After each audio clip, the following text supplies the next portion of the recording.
just changed.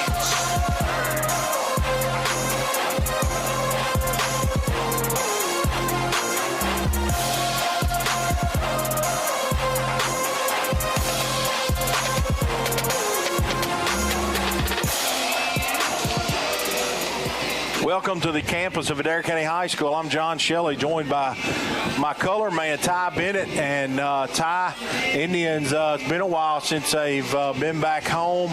Got a tough stretch. Got Monroe County tonight, at Glasgow at home next week. That's a district opponent. And then we go to Hart County. So I know the Indians really need this ball game to go to 4-1. Yeah, this is a big game tonight, and the Indians are going to have to earn it. Monroe County plays a lot like LaRue County does. This game's going to be one in the trenches.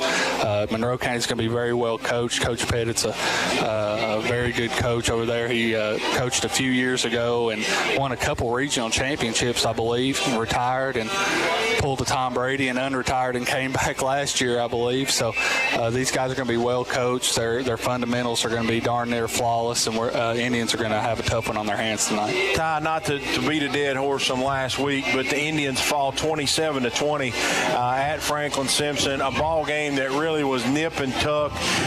Indians had a touchdown call back, a controversial play at the end of the game.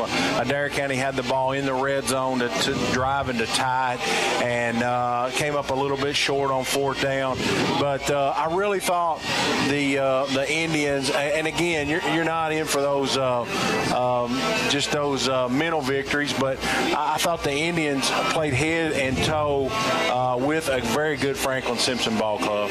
You're absolutely right, and not to take away from any Indian teams of the past, but in the past we go up against a team like Franklin Simpson with a lot of great athletes, a lot of speed, and some guys that are physical as well. We would just wilt, and I was just glad to see us compete last week. We were in it to the very end. It came down to a judgment spot by a referee on the sideline, so could have went either way. But one thing I do know is you can't let Franklin Simpson beat you twice.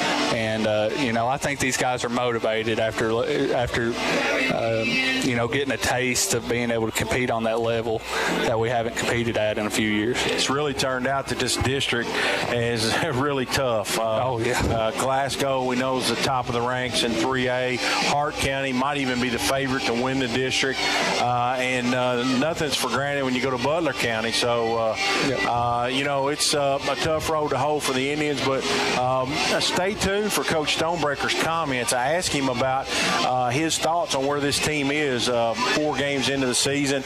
And we will play that just as soon as we get through with the pregame notes here. So stay tuned to Coach Stonebreaker's pregame comments. The pregame show brought to you by Tim Hardwick, Don Franklin, Columbia. The Don Franklin family of dealerships works daily to provide you with the best experience possible while finding the right vehicle for your family.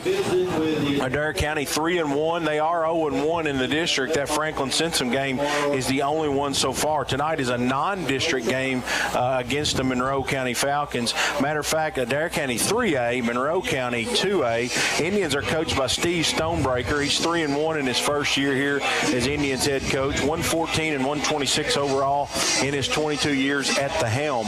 In 2022, under Van Isaac, the Indians were 3-7, 0-4 in the district, and they have had 14 playoff appearances, 3-14 in those playoff performances. As Ty alluded to, John Pettit, his 4th year, he's 11-22.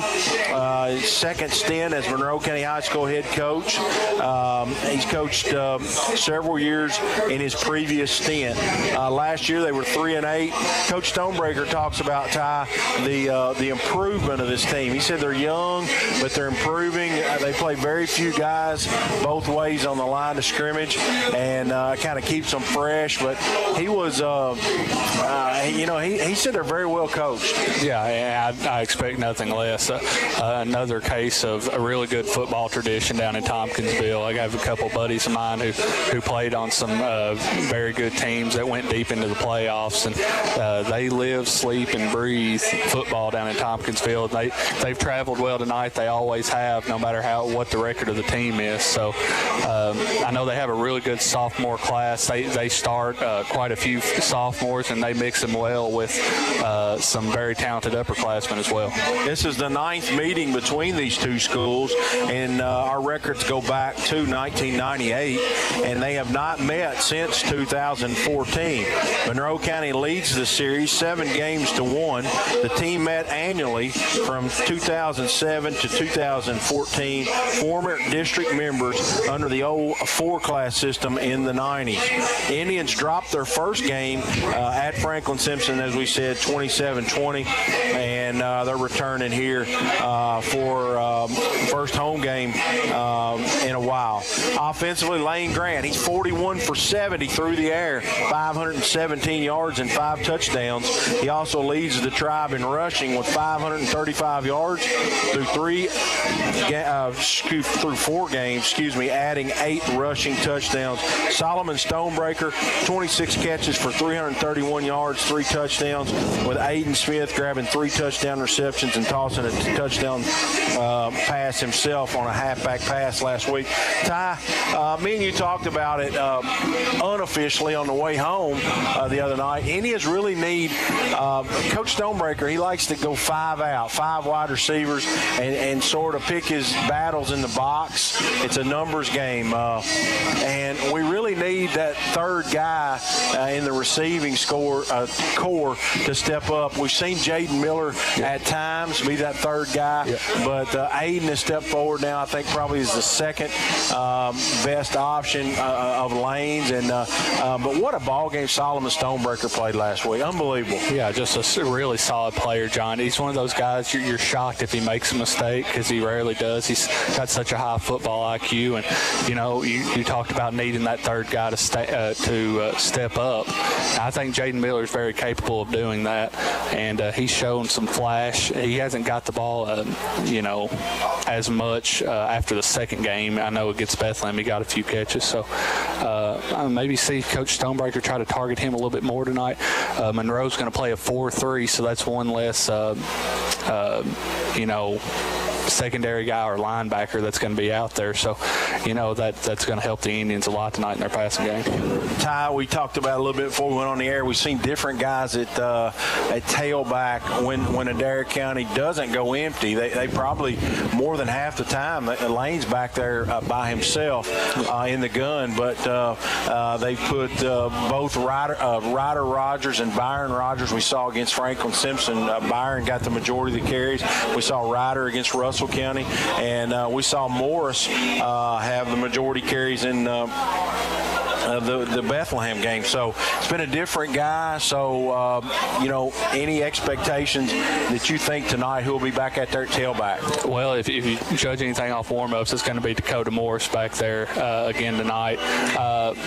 Me and you talked about it last week over at Franklin. We didn't, it must have been something Coach Stonebreaker saw on film, the reason Byron got the carries. It may have been the case of they haven't seen him on film all year. Let's try to surprise him. I don't know. I trust Coach Stonebreaker with the offensive game plan any day. So I think you're going to see Dakota Morris tonight. But, keep your eyes open. It could be anybody back there. Yeah, a stable of backs, and that's a good problem to have. Oh, yeah. Just really quick, let's recap the Indian season. They opened up 40-0 over Russell County. They tallied 392 yards of total offense in that one, held the Lakers to 76 yards. Game 2 at Marion County, Adair County 49, Bethlehem 21. Lane Grant had a huge game, 18 carries for 222, 5 touchdowns, adding 145 yards through the air.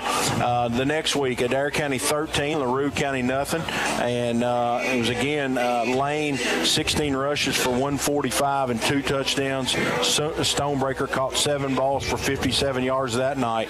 And then last week, 27-20, Stonebreaker 8 catches for 140 yards and 2 touchdowns, and he had a great game. And like Ty said, one of the calls I'm going to ask ask Coach about, we're getting ready to play that and hang on for that, as we talk about the illegal man downfield, in which Solomon caught the ball in the back of the end zone, and they had already signaled touchdown.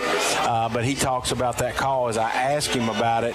And since we've cued that, we're going to send it back, and we're going to play Coach Stonebreaker, his interview with myself before this game, and see what he had to say. I'm here with Coach Steve Stonebreaker as the Indians prepare to take on the Monroe County Falcons. Coach, we always start with the previous week, a 27-20 loss at Franklin Simpson. Your thoughts about that game? Well, you know what, we competed well. The kids got after it a little bit, and we were down the majority of the game and just kept fighting back, a couple, 3 different times. So, really proud of the resolve of the kids and just the fact that they kept fighting. The bottom line, we just made too many mistakes to pull off that type of upset. But, it wasn't for lack of effort, and it wasn't for lack of believing. The kids went out there and fought. Coach, a couple key plays in the game. The illegal man downfield when your son Solomon Stonebreaker caught the touchdown pass in the back of the end zone. Great catch, by the way. Great throw by Lane. And then the fourth down spot on Lane, basically to end the game down around the 20-yard line. Yeah, the ineligible man downfield, that was a good call. We had a receiver that covered up another receiver on the opposite side of where Solomon was, and that was honestly a good call. The final fourth down play on offense was not the play that I called. That got checked into something else, and it wasn't quite as good of a play. But it was kind of weird. I mean, it looked like he was down, but where the ball was spotted after the timeout, the spot of that ball would have meant that we would have gotten the first down. So that's what I questioned. I actually questioned the spot because of where the ball was at. So, sometimes they, may misinterpret what another official's trying to do with the spot or something like that, and that's probably all that was. Coach, Monroe County tonight, they come in here 2-2, played a couple of our district. Well, they played Glasgow that we've got coming up. Your thoughts about Monroe County on both sides of the ball? You know what? They've got a lot better, and they've got a whole lot better since last year.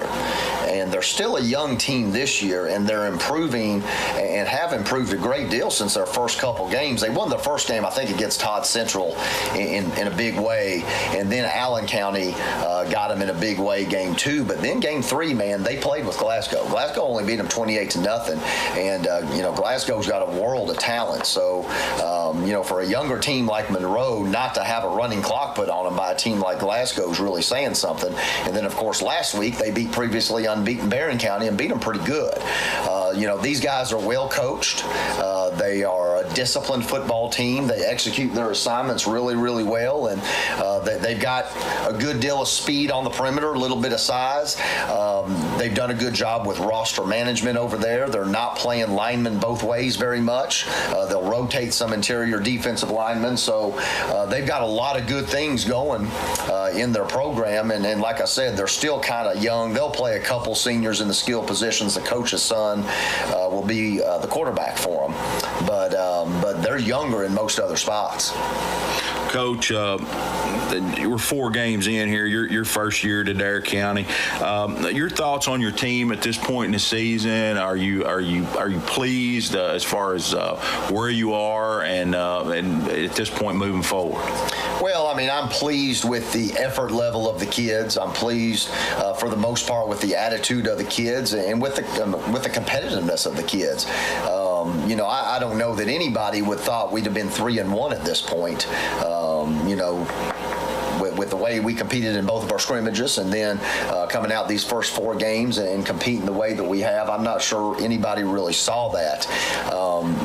Where we're at right now, we're still trying to improve and still trying to get better in a lot of areas, and we've got to clean things up and obviously got to play cleaner because this is going to be a challenge with Monroe County, and then we've got some serious challenges the couple weeks following them. So, just like anybody else, we want to continue to get better, and are going to work hard to do that.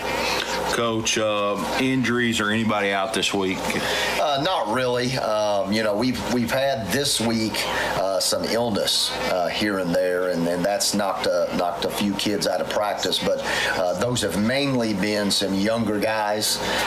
So of the guys we're really counting on as far as our first line of the depth chart, we're pretty good to go. Coach, best of luck against Monroe County, and we'll be back on the Indian Radio Network 93.5 after this break.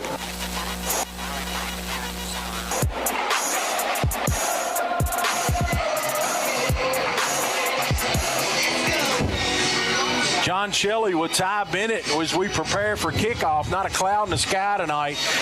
Fall is definitely here as temperatures are perfect for football here on the campus of Adair County High School. And Adair County looking to move to 4-1. Monroe County 2-2, looking for their third win of the year. Adair County looks like they're going to get the football first. So I think Monroe County probably won the toss and deferred, and so the Indians will get the football. Adair County in the red jerseys with the blue helmet and white pants. Monroe County with the navy blue pants, white shirt, and white helmet, and definitely it would be able to tell the difference tonight. Ty, is we've had a couple games this year where that the numbers have been hard to identify, but looking forward to this one tonight. Glad to be back home. A good crowd. Just want to remind you to stay around at halftime. We'll have all the stats for you. We'll have those at halftime and after the game, and we'll also have Adair County High School Principal Chad Parnell at halftime to talk about the happenings going on at Adair County High School, and we're excited about that. We want to thank all of our sponsors tonight: Burton Ace Hardware, United Citizens Bank, TJ Health Columbia, Jeffries Hardware, Barger Insurance, Kim Hardwick, Don Franklin Columbia. That's pregame, halftime, and postgame. Columbia Pharmacy, Adair County PVA, Landon Edwards for scoreboard updates. Breath of Grace Wellness, Grissom Martin Funeral Home, Downey Eye Clinic, Napa Auto Parts, Kane Auto Supplies. That's in Columbia. TJ Health Columbia, Lindsey Wilson College, Hot Print Screen Printing, First and Farmers National Bank, and Duo Broadband. And we also want to thank our first half sponsor. That's Barger Insurance Agency. Let them help protect you. Proudly insuring Kentucky farmers, individuals, and businesses since 1929. Visit their website, bargerins.com, as we're about less than probably a minute from kickoff. Ty, any last thoughts from you? Like I said, watch the trenches tonight. Who's gonna set the tone first in the trenches? That's gonna be the team who gets, I think, who gets the first score tonight, and I think that might be the team who wins it.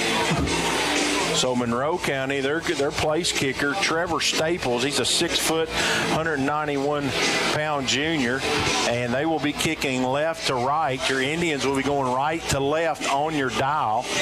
Stonebreaker and Aiden Smith back in the all red with the blue helmet. And John, sorry to interrupt. Something I want to point out on film: this ball will not get up in the air. Our front line needs to be ready. And if I'm Deshaun Crowd is standing right in the middle of the field, I'm not going to be standing right there. He's going to get hit with this football. As we watched Monroe County in warm-ups, and they were squib kicking. So we're anxious to see. We've seen Adair County take that approach most of the year. Here's a squib.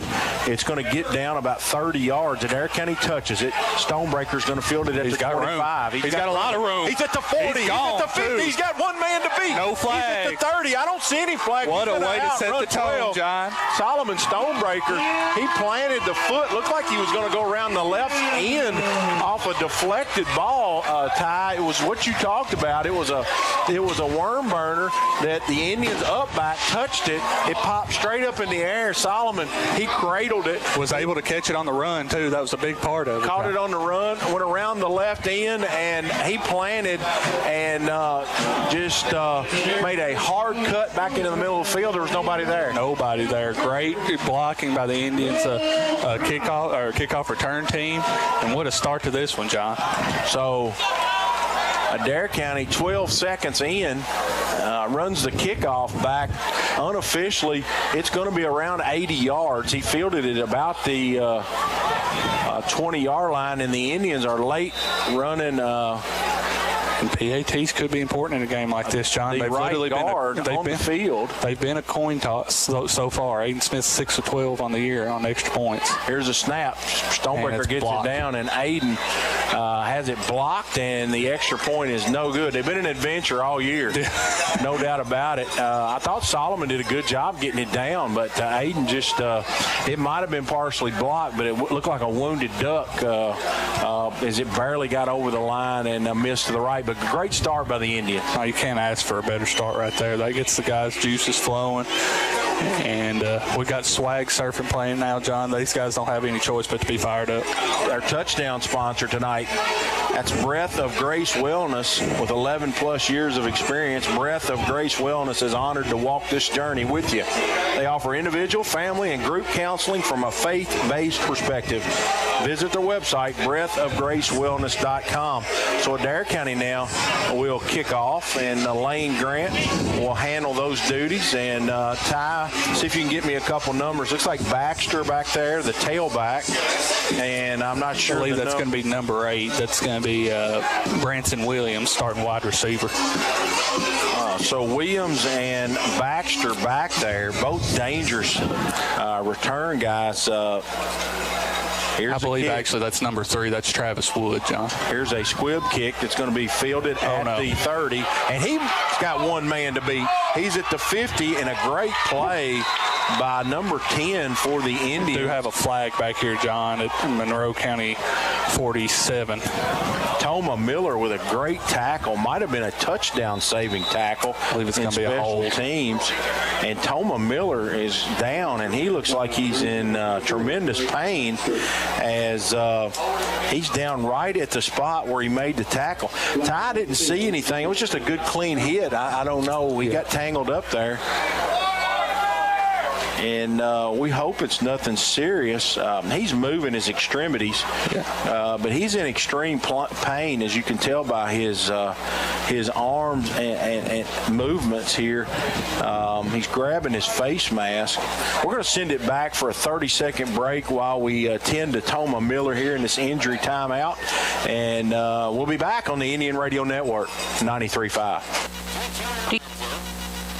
Do you have a business? Are you running for an office? Maybe you've just got a kid in sports. No matter what you've got going on in your life, Hot Print Screen Printing and Embroidery's got a service or product you need. We've got a large selection of pre-printed items available in our storefront that you can just walk in and buy anytime, including Adair County Indian shirts, Adair County band shirts, and Columbia, Kentucky apparel. So come on by and check out all the great services and products available at Hot Print Screen Printing and Embroidery, or call us anytime Monday through Friday from 8 a.m. till 4 p.m. Let us put our experience to work for you.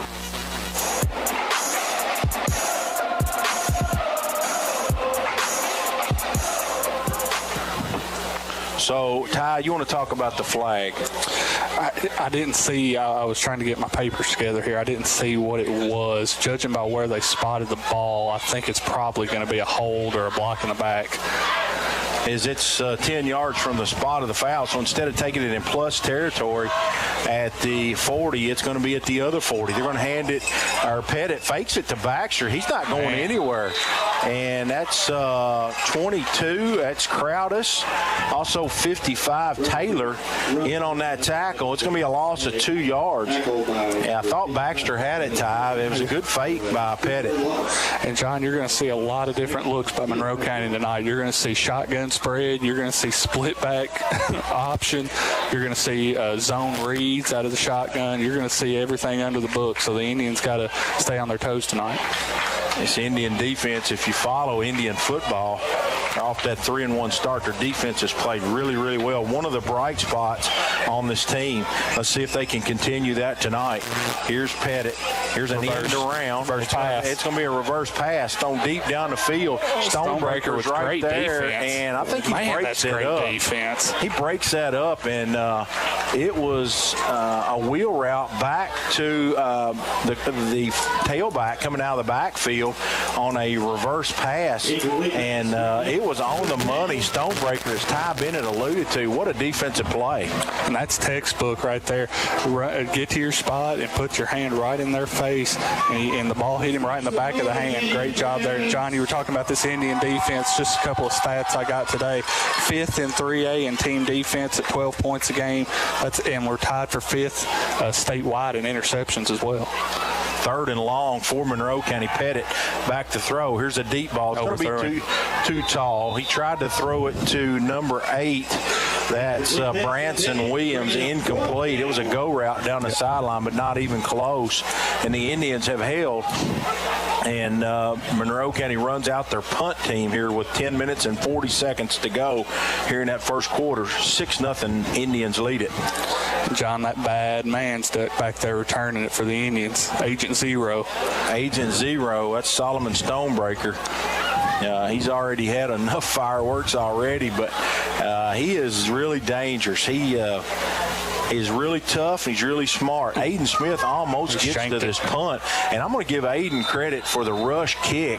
It goes out of bounds at about the 49-yard line. That's going to be the Adair County 49-yard line. If that ball made to the 49-yard line, it's a miracle. Is that where they spotted that? Let's see where they spotted it. It might. Oh, it got a lot closer. They said that got to the 50? Got to midfield, but a great job by Aiden Smith in almost blocking that punt. Oh, yeah. And I think it rushed the punter up, Ty, and he shanked it. That's never what you want to see as a punter, is somebody coming untouched right at you. And Aiden definitely had something to do with that shanked punt. Adair County, they're a little more of a jumbo package look here. They've only got 3 wide receivers. And it looks like Morris is back there with Grant. He's going to check out of the play as the play comes from the sideline.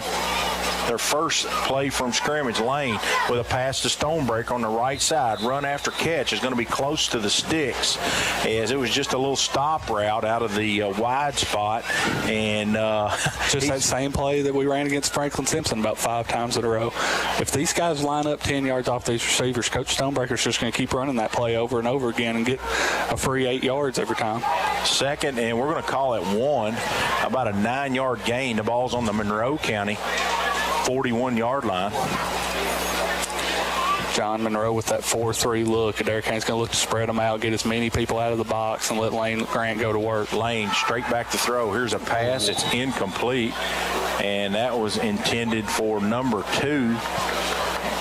That was Braylon White, and I think it was a good read by Lane. He just didn't stick it in there. It was a little slant route, and Monroe County had it defended pretty well. 3rd and short. That, and he didn't set his feet either. John Lennox Young, the defensive end for Monroe County, 16 tackles, a sack, fumble recovery so far this year. Came through untouched. Lane had to hurry his throw a little bit right there and didn't get to set his feet. An unusual formation over here. We got stacked wide receivers. Grant, quarterback draw.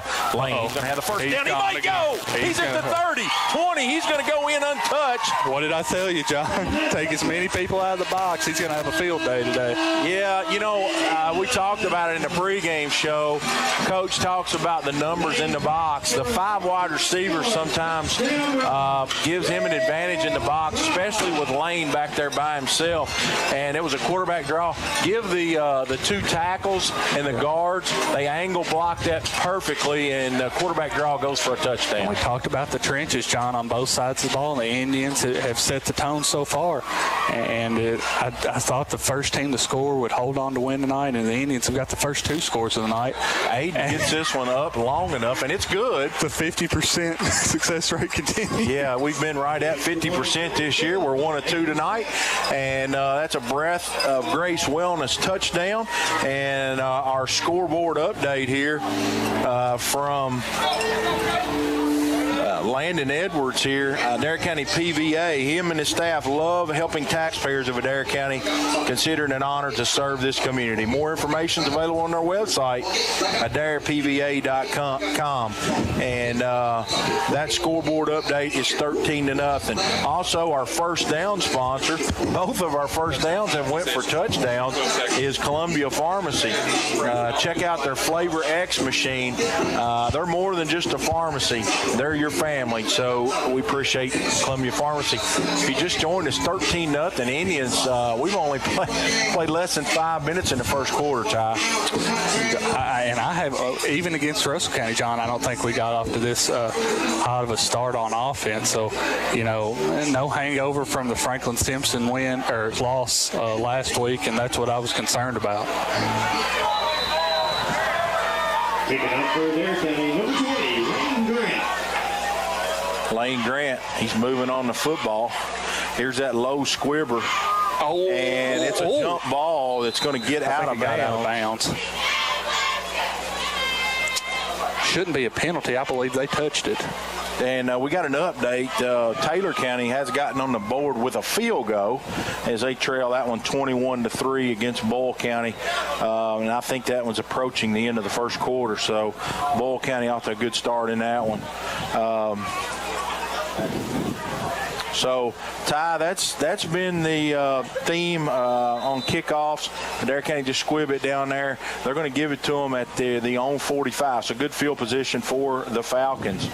Pettit, he's in the gun, he's going to hand to Baxter. Baxter with a good cut up inside. Taylor was there. Also, number 30, that's Byron Rogers, was in on the stop.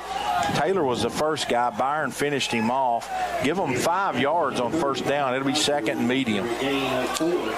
John, you're going to be hearing, if you're a Monroe County fan listening, you're going to be hearing Braden Baxter a lot the next, including this year, 2 more years. He's only a sophomore already this year, 68 carries, 303 yards, and 3 scores, and had a receiving score as well. So very talented young man. Williams, he's the threat at wide receiver. Here's a fake to Baxter. Pettit's going to keep it around the left end. He's going to have first down yardage all the way down to the Adair County 40-yard line. Going to spot it at the 41-yard line. So everybody in the house thought Baxter was going to get it on the dive, and it was just kind of a boot on the end around. And Pettit, he's a good runner himself, Ty. Yep, 26 carries, 92 yards, and a couple scores this year. He's a true dual threat. 20 of 43 through the air with 3 touchdowns as well. First and 10. Falcons on the march. They're going to hand it to Baxter this time. Great job right there. He's bottled up. 22. That's Crowdis. Did a great job of setting the edge right there. Now he fell forward for a few yards, but great job of that's Deshaun Crowdis. I couldn't remember which Crowdis brother it was, but if he would have gotten outside, he would have got far more than the 4 yards he got. Deshaun has really gave them he's just on that edge. He's just a good football player. Yeah, he runs great good. athlete. He is. He's a good, solid tackler, and he's really been a good addition. Didn't start the year there, but has earned his spot, and he's been playing outside for him. Here's a pitch to Williams, and he's going to get about 3 yards. It's going to set up third and medium. Branson Williams out of that tight the wide receiver spot. They're really looking for ways to get him the football, Ty. Yeah, and John, like I said earlier, you're going to see multiple different formations. That was just a straight I formation and a little toss reverse right there from right to left. Coach Pettit's got all sorts of formations in that playbook of his. So third, and we're going to call it 5. The ball's on the 35-yard line. They've got to get to the 30 for a first down. Pettit, he's in the straight I formation. What's a hard count? He's got Williams in motion. And here's a handoff to the fullback. Adair County. What a play. Adair County sniffed it out. Andrew Zanotti. It was kind of reminding me of the wishbone a little bit with the fullback. I'm telling you, you never know what you're going to get from this offense. Handed it to the first guy through, and Andrew Zanotti, he definitely had the dive assignment. And he was right on that one for a yard gain. It's going to be 4th and 4 4. The ball's just short of the 34. It's going to be a long 4. Got to be aware of the hard count here. Show some discipline right here and get off the field. They're in a straight I formation, Monroe County. 2 wideouts. Pettit with a long count. Here's a quarterback sneak. He's not going to get it. He's short. He sure didn't get it. And Adair County's going to hold an interesting call on 4th and 4. I believe we got a late flag, too. We're going to get a late flag. The quarterback sneak for sure. And Ty says hold the phone. It's going to be on us, too. Their friends were clapping, so. And no, it's going to be dead ball, so it will be our ball. Just back it up 15. so Adair County with a personal foul, which is really going to hinder field position here. Adair County would have gotten it on about the 32, stopped them about 2 yards short. We're fortunate there was a dead ball, too. And Coach Stonebreaker, he wants to know, and somebody be running laps tomorrow because, Ty, it was definitely after the whistle is why that they're going to turn the ball over on downs. Yeah, the play was technically over, so Indians will take over possession after the 4th down stop. But it just, we were disciplined enough to not fall for the hard count, and then we get a stupid personal foul penalty. I guess we're growing a little bit, though, John. So at least we got the dead ball personal foul penalty this time. And the ball's on about we're going to call it the 18-yard line. 1st and 10 Indians. They got 3 wide receivers to the left. Lane Grant straight back to throw. He's looking deep to Stonebreaker. Solomon, he had a good chance at it, and Williams did a nice job knocking it down. Lane did give him an opportunity to catch it, and that was just been a tough one. Yeah, and that's the big 6'5", 190-pound strong safety for the Falcons. It's Branson Williams, and he did a great job of not making contact with Solomon there. We're trying to break up that pass because he never got turned around. If he had made contact with Solomon right there, that would have been pass interference and 15 yards for the Indians. All these long passes downfield, they're going to loosen that defense up for sure. As Grant, he's in the gun. He's got a running back there. Morse. Lane's going to step up, and he's going to get hit. He breaks one tackle, and he's going to get back to the line to scrimmage, maybe the 19, as Lane, he felt a little pressure there, Ty. Did he take off too early there without checking down? No, we didn't have any short routes right there. That was going to take a lot of time to develop, and I think the Indians might be getting a little greedy with the play calling right here. Get back to what your strength is, and that's those short timing routes that set up the deep passes. On 1st down, we go deep. We try to go deep again the 2nd time. Do what's got you here. Run what's got you success all year, those short timing routes, and then set up Lane with the runs up the middle. 13-0. If you just joined us, Indians lead it. They ran the kickback, scored on their first possession as they go hard count. Look like Monroe County's they're bringing coming. Pressure. Yep. And Adair County's going to go timeout. I think the hard count was to see what was going on with the Monroe County defense, and Coach Stonebreaker is very, very animated. And tonight, timeouts are brought to you by Kane Napa Auto Supply. They are your source for quality automotive parts for your car or truck. They also have stick tools, equipment, and many other items for cars, heavy-duty trucks, boats, RVs, and tractors. As that's Kane Auto Parts, Napa Auto Parts, Kane Auto Supply is they're sponsoring timeouts tonight. So 3rd and 10 is the Indians are backed up. They were going to get it out around the 30, 32, but had a penalty there after the turnover on downs. It backed them up. After one incomplete pass and a lane scramble for nothing, it's going to be 3rd and 10.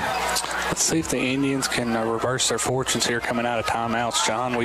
For some reason, we always have struggled this year coming out of timeouts, which is when you should definitely know what you're supposed to be doing. But Indians have had trouble jumping off sides and just committing silly mistakes. We've got 2 guys in motion. I don't know that that's legal.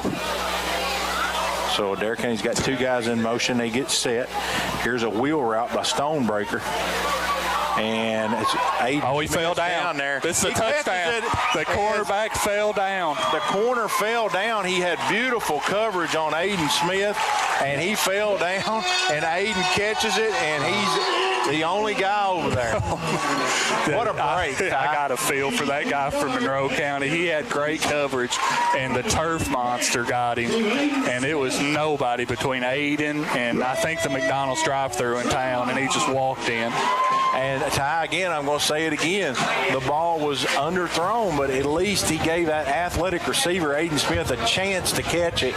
And that's what happens. The guy fell down, maybe jumped a little too early, lost his balance. And after Aiden catches it, there's nobody within 30 yards of him. And John, just another case of Coach Stonebreaker proving that I have no idea what I'm doing up here. That's the reason I'm on the radio, not calling plays and throwing another deep ball. And this time it worked out. And the extra point is a wounded pigeon, and it doesn't get up over the line of scrimmage. But nonetheless, 19-0 with 5:51 to go, and it's been a big-time sponsorship quarter for Breath of Grace Wellness. They have 11-plus years of experience, and they're sponsoring touchdowns tonight, 3 of them already. They offer individual, family, and group counseling from a faith-based perspective. Visit their website, breathofgracewellness.com. We also want to thank Barger Insurance, bargerins.com.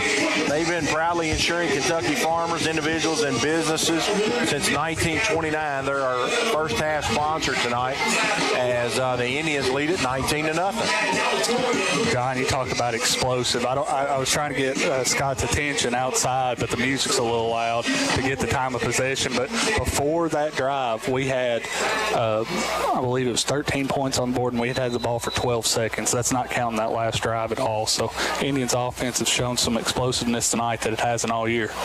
Here's a squib kick that Monroe County's going to fall on it about the 37, so that's going to be a good positive kickoff for the Indians. I think probably their goal is about the 35, and that one was fielded on the 38, so they're going to take over. John, it's not like nights like these where these guys that are playing both ways, when you're playing well and you've got a big lead, these guys aren't as tired that are playing both ways. So I expect this defensive line with Travis Taylor, Blake White, and the Crowdis brothers to get after right here. Here's Pettit. Here's a wide receiver screen, and it could go for – that was a great tackle. I bet it was Aiden Smith since the guy's feet went over his head. Aiden Smith with he lunged at the legs of Williams. That's Branson Williams. And it went for 7 yards, but it could have went for a lot more. Ball spotted at the 45. It'd be 2nd down and 3. John, Aiden's done a great job all year of tackling, 20 tackles so far to go along with a couple of interceptions. And he's not afraid to mix it up down there in the box from a safety position. Adair County with 4 down linemen. Their defensive line's played really well up to now. Here's a handoff, and that was way too slow developing for this front seven for the Indians. Byron Rogers was the first guy to meet him in the hole, and that's going to go for a loss of about 2 yards. So it's going to set up 3rd and about 4, a long 4. Ball's on the 44-yard line. They got to get to the 48 for a 1st down. They're going to be in the gun right here. Empty backfield, 5 wide. Watch a quarterback draw right here.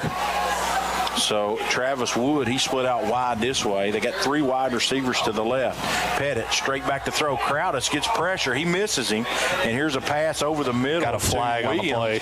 It's going to be a 1st down as number 33 for the Indians makes a good tackle. It's Timmy Strevel about the 50-yard line. But hold the phone, so we got a flag on the play. Yeah, I believe it was Byron Rogers. He had a crossing route going in front of him. I believe he grabbed the guy's jersey as he's going in front of him. So it's going to be defensive holding. And that's going to be 10 yards. They'll take the penalty. Flag on the play. It'll be a 1st down either way. Bringing up first down. Ball's in Indian territory at the 46-yard line. 4:18 and moving. 19-0 Indians. Been all Indians in this quarter. Monroe County still hadn't came out of their huddle yet. Ball's going to be snapped under 4 minutes here. Perfect night for football. John, first down's going to be important for the Indians tonight. If they can put them at 2nd and 10 or more, this is going to make the offense awful hard for the Falcons. Here's a pitch to Baxter. He's got good yardage across the 40. The 35. Let's see where he steps out. It's going to be a first down gain all the way down to the stepped out right at the 30. First down, Monroe County. And give the Falcons a lot of credit. It was just a quick pitch to the outside and run after catch for Baxter.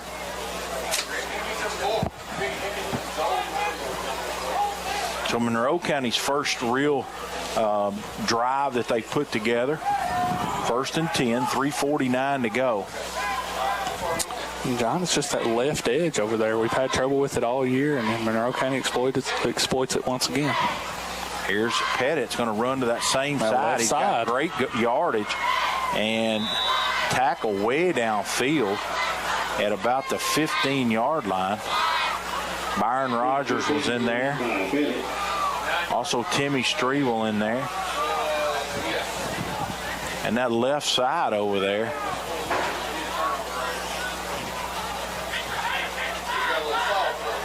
As Coach Cross, he's very vocal. Trevez Taylor, he moves to that left defensive end spot. Here's a handoff to Baxter around that same side, and he's close to being in. Huge hole down to the 1-yard line. So Adair County is giving up some big chunks on this drive. Right off that left side. It's been nothing fancy. It's been tailback, quarterback, same side. I think I bragged on our defensive line a little bit too early. We've been asleep this whole drive, and it's a little bit too late now. They're inside the 5 at the 3, I believe. 1st and goal at the 1-yard line. Pettit. He's going to run it around the left end, and he's in for the touchdown.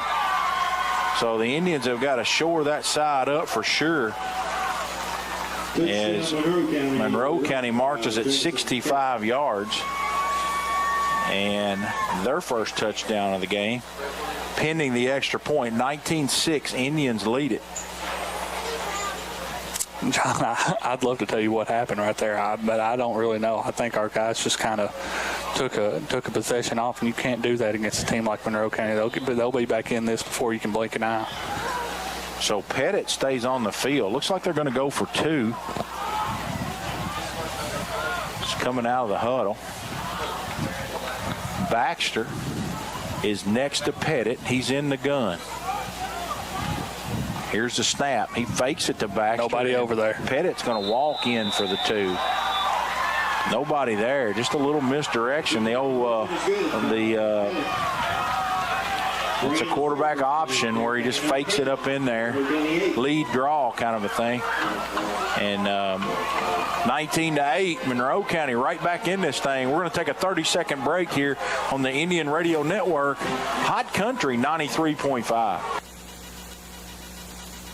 Everyone's talking about the easy way to do your banking. And the best part? It's free. The First and Farmers National Bank mobile banking app allows you the freedom to make the deposit right from your mobile device. While you're on the mobile app, you can also transfer money, pay your bills, and check your balance. If you haven't already, download the First and Farmers National Bank mobile app today. Just one more way we're putting you first. Deposit limits apply. Standard rates and fees may apply from your wireless carrier. First and Farmers National Bank, Equal Housing Lender, member FDIC.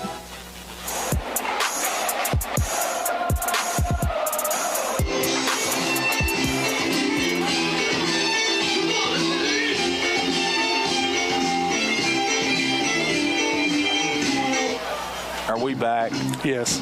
Okay. Welcome back, everyone. Welcome back is the music. I kind of enjoyed that, Ty, the kind of a 90s gig there. You know, I know you've... Not for me, John. For an older guy, we really enjoyed some 90s rap last week over at Franklin Simpson there. I did enjoy that. Kind of some throwback stuff. And Monroe County drives at 65 yards. There's 3 minutes and 3 seconds still left in the first quarter. Ty, if you like offense, you're going to enjoy this one. Welcome to the show, everybody. This one, I don't think this is going to be kicked toward that back row. This might be angled a little bit, this kickoff. Yes, it was. Kind of a squib kick. And we're going to run Aiden back. Smith.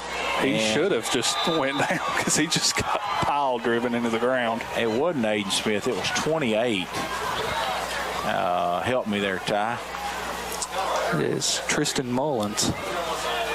Tristan Mullins, he did a nice job at corralling the kick, and instead of taking a knee, he just kind of squatted down and he took a blow.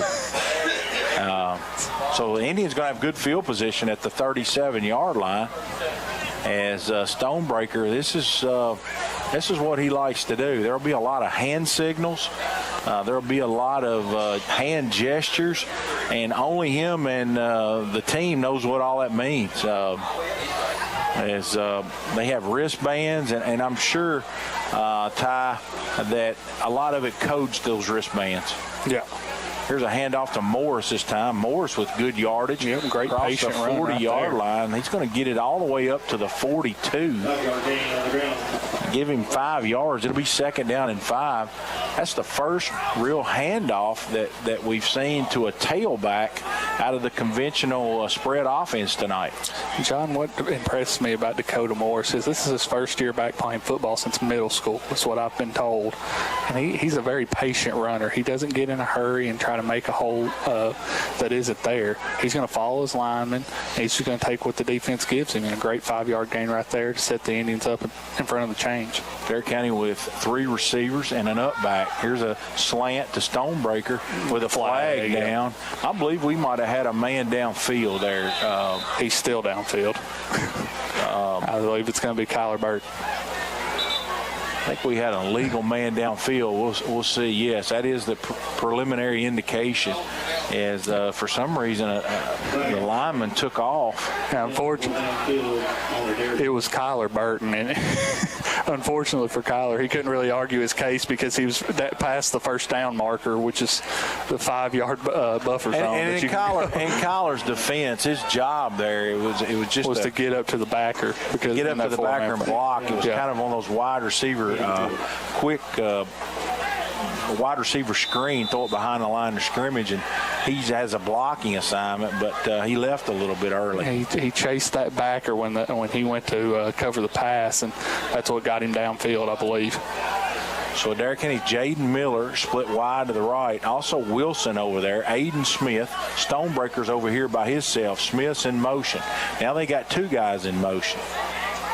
Watch that wheel route again. It's the same play. Yep, same exact play. They're looking for the wheel route to Stonebreaker, and Lane don't have anything. He's going to check it down there. Get upfield. Aiden with a good run after catch. Catches it at the 40. Great patience right there. Lowers his head to the 45-yard line. It's going to be just short of the first down, about 2 yards shy.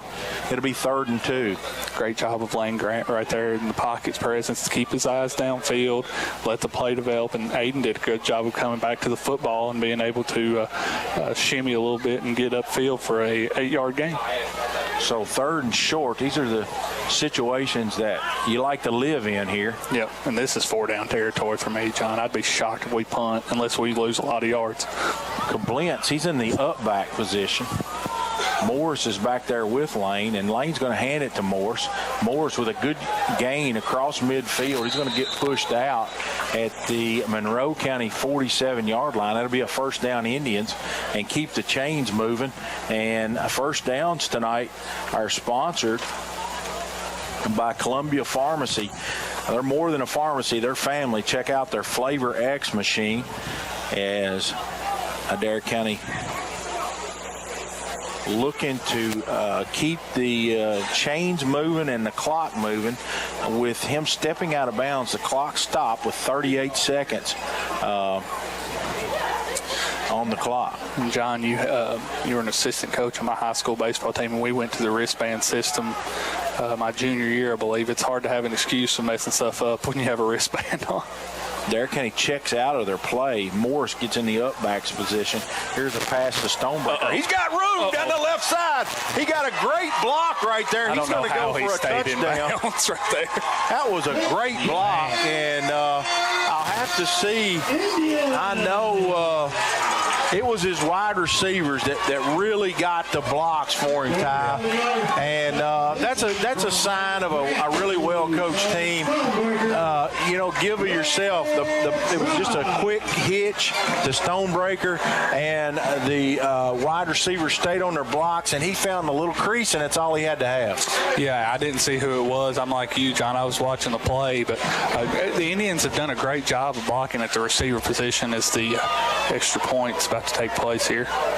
Oh. And Aiden misses the extra point. That means he's going to make the right. next two, John. We're all right. As we've only made one of those tonight, so Coach Stonebreaker, I'll be anxious to see after that one if maybe we don't go for two the rest of the way tonight. We're going to send it back for a 30-second break. The Indians with another score. That's a Breath of Grace Wellness touchdown as they lead at 25-8 here on the Indian Radio Network 93.5. This is Nick Fudge with United Citizens Bank. Whether it's your first loan or you've been banking for years, we are ready to be your bank. At UCB, we like to keep banking simple. We probably aren't the best at flashy ad campaigns or sales pitches, but we will always give you our best and stand behind our word. Stop by and see me at our Jamestown Street office or any of us at our other convenient locations. We want to be your bank, United Citizens Bank, Equal Housing Lender, member FDIC.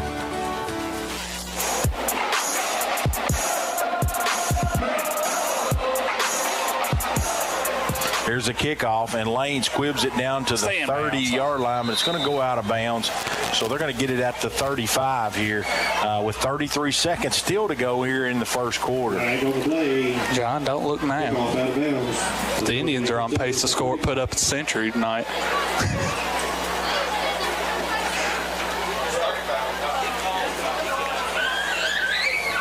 And I want to say hello. I got a friend of mine listening tonight, Bit Bailey. He's listening here on 93.5, keeping up with Indian football. And I tell you, Adair County, they've got some guys. They got 4 or 5 football players that they're just solid players. I don't know. They run well. They're big and strong. They had a couple good big offensive linemen. I think they play pretty well together as a unit, and they put together a pretty good squad here, Ty. Absolutely. Here's Pettit. Hands it off to Baxter. Baxter with first down yardage. Andrew Zanotti's going to make the tackles. He tries to strip Baxter after about a 7-yard gain as Zanotti made the initial hit, and Baxter pushed him forward. It's going to be second down and 2. John, a good penetration there by the Indians D-line, but a lot of arm tackling going on in the backfield. The Indians got to do a better job of breaking down and putting their bodies in front of guys. It's going to end the first quarter. Adair County 25, Monroe County 8. We'll be back in 1 minute on the Indian Radio Network and 93.5 Hot Country.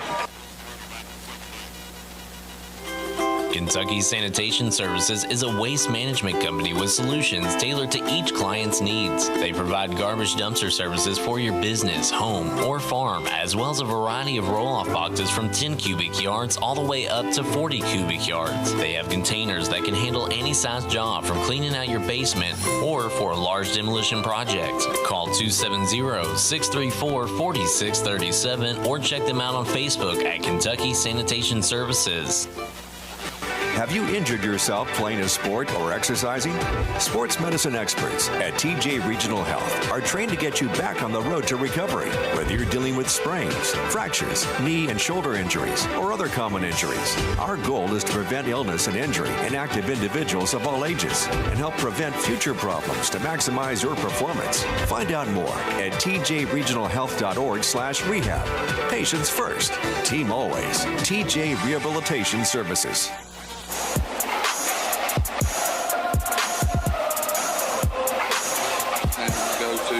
Remember, BargerINS.com, Barger Insurance Agency, our first half sponsor, as we begin quarter number 2. And Pettit, he takes the quarterback draw, and Travis Taylor with a big-time hit as Pettit, he took a left-hand turn, and hello, Mr. Travis Taylor, and he didn't get the best of that matchup. 3rd down and 2, as that goes for no gain. The ball's on the Monroe County 45, going right to left. Ty, I do want to make mention that the new sound system that they put in up here really sounds good. Yeah, it sounds great. It couldn't get much worse than it was. So, yeah, it's even though it's right in our ear, it really sounds good. If you're out there playing, it has to kind of pump you up. Pettit, he takes the snap. He drops straight back to throw. Here's a long pass over the middle. Here's a pick. Aiden Smith, he's back to the 45. He might take it. We got a hold. He's going to go, but it's coming back. Aiden takes it in for the touchdown. Hold the phone. Yeah, they're pointing to us. And I think he's pointing at Travis Taylor. Travis trying to hide out there. He might be pointing at 30. But anyway, it doesn't matter. It's coming back as football's a team game. We're not going. He just pointed at Travis, and what a great play by Aiden Smith. He read that one beautifully. 3rd pick of the year, tied for the team lead. That puts him tied for, I believe, puts him tied for 3rd in the state with Solomon Stonebreaker and a host of other players. Those are statewide. That's not just 3A. So the Indians with another interception to add to their team total. And ball just floated on Pettit right there, John. He underthrew Branson Williams. He was going on a little kind of a little seam go route, and the ball just floated on him, and Aiden was able to step right in and get an easy interception. So Adair County on their own 49-yard line. They're in great field position. Lane Grant straight back to throw. Here's a go route. He's got two people. He's got Miller down here. He said he's going to go in for a touchdown. And Lane Grant's tired of running. He said, "Coach, let me throw it tonight." And Lane, that was a Jaden Miller with a go route straight down the sideline. Not only did he have Jaden Miller, he had 2 guys wide open. I'm glad they didn't fight over the ball, because it was a perfect pass to 2 different people. There was 2 guys in the vicinity on the same go route, and Jaden catches it, and he walks into the end zone. He gets behind Monroe County, and all right, extra point team. Here we go. Ty, according to percentages, Ty's saying that Aiden's going to make this one. Let's see what happens. Stonebreaker will be the hold. The snap is down. Here's the kick. It's long enough. And no good as he pushed it to the right. And he's going to make the next 3, John. We've left a lot of points on the board with these kicks. We were on pace to put up 100, but it's going to be hard if we keep missing extra points. Yeah, we can't keep missing extra points. It's 31-7. Scoreboard update. Landon Edwards, PVA. And we want to thank him. He's always a supporter of Indian athletics. He loves helping taxpayers of Adair County. Consider it an honor to serve in this community. AdairPVA.com, and that's a Breath of Grace Wellness touchdown. Scott, they hit the goal mine tonight, Breath of Grace Wellness. And check out their website, breathofgracewellness.com. They got 11 years of experience, and they're honored to walk the journey with you. So 31-7, Indians putting up huge numbers in this first half. I want to throw a shout out to a good friend of mine that's listening here in Columbia, Kentucky, Larry Dudley. And Larry had called me after one game and said he enjoyed listening to our broadcast, Ty. And this is a perfect night for football, Larry, if you're listening. And Larry's a big Packer fan. And, they had a big win in opening week. Of course, all the offseason deal with Aaron Rodgers going to the Jets and then Aaron getting hurt after 3 snaps. The verdict is still out on Jordan Love. I know I got a real good friend of mine. Couldn't have had a much better start, though, John. Yeah, he's not sold on Jordan Love, but and a lot of people wasn't sold on Aaron Rodgers when he took over for Brett Favre either. So very similar situation. Be anxious to see as the Packers go into Chicago opening weekend with a big win. Here's Pettit, drops straight back to throw. He's looking deep over the middle. He throws it. He's got a man down there, and Aiden. Did he pick it again? He comes up. Oh my goodness! That's an interception, Aiden Smith, and they got to quit. We got to quit throwing at this guy. And that's a case, Ty, where he wanted a little bit more than Monroe County receiver because they both had their hands on it. He just went up and got it. Absolutely, he took it away from the receiver. And, you can see Monroe County getting a little bit desperate right there now, as they probably should be, because it's about to be running clock here soon if they don't do something to adjust what's going on right now. But just like you said, there's nothing you can say. Aiden Smith wanted that ball more, and he ripped it away from the receiver. So Morris is going to be the tailback. Grant's back there. Number 26 is checked in at wideout. That's Mullins. We saw him on a special teams play. Stonebreaker also in there. 2 wide receivers to the left. Lane straight back to throw. He fakes the screen. He's going to go deep. Stonebreaker back there. What a catch! And did he get a foot in? He's going to say he did. He wouldn't be running down here to call it an incomplete pass. I think the official's right on it. You got to call it a catch, guys. You didn't have an angle. And they're going to say he caught the football. I was going to say the back judge cannot come over here and call that an incomplete pass. It was close, but he had no angle. Stonebreaker, again, goes up in a crowd and pulls that down. 38-yard completion all the way down to the Monroe County 41. Ty, it hadn't been the short intermediate routes tonight. It's been the old go ball, the old backyard go route. And this looks like flag football right now, John, for the Indians. It's just a run down there, and I will throw it as far as I can, and I hope you're down there to catch it.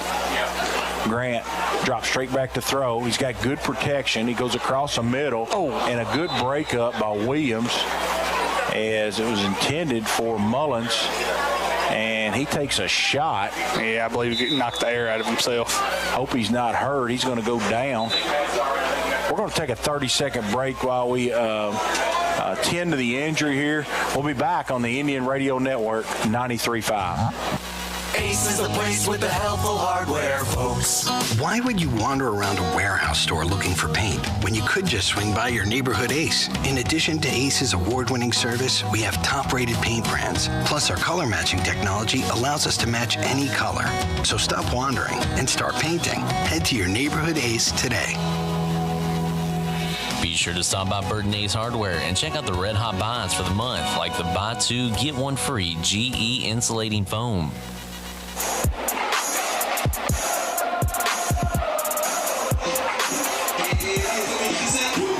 And we'll have all the numbers at halftime, and we're going to need a computer program to figure this one up, as Adair County's racked up some big numbers tonight. And, John, before this drive, I'm sorry to interrupt, just I think right at 4.5 minutes of time of possession for the Indians and 31 points. So hasn't taken the Indians long to get in the end zone so far tonight.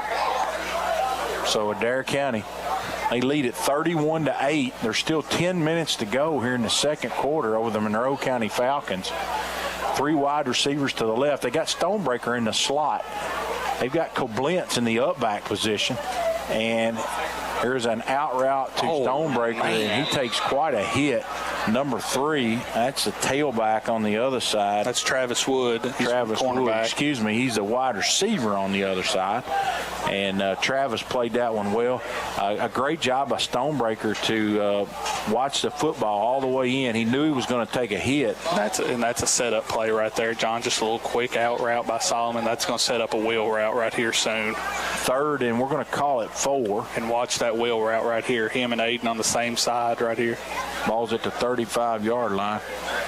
Adair County, they went mostly through the air tonight. False start. And we got flags down, illegal procedure.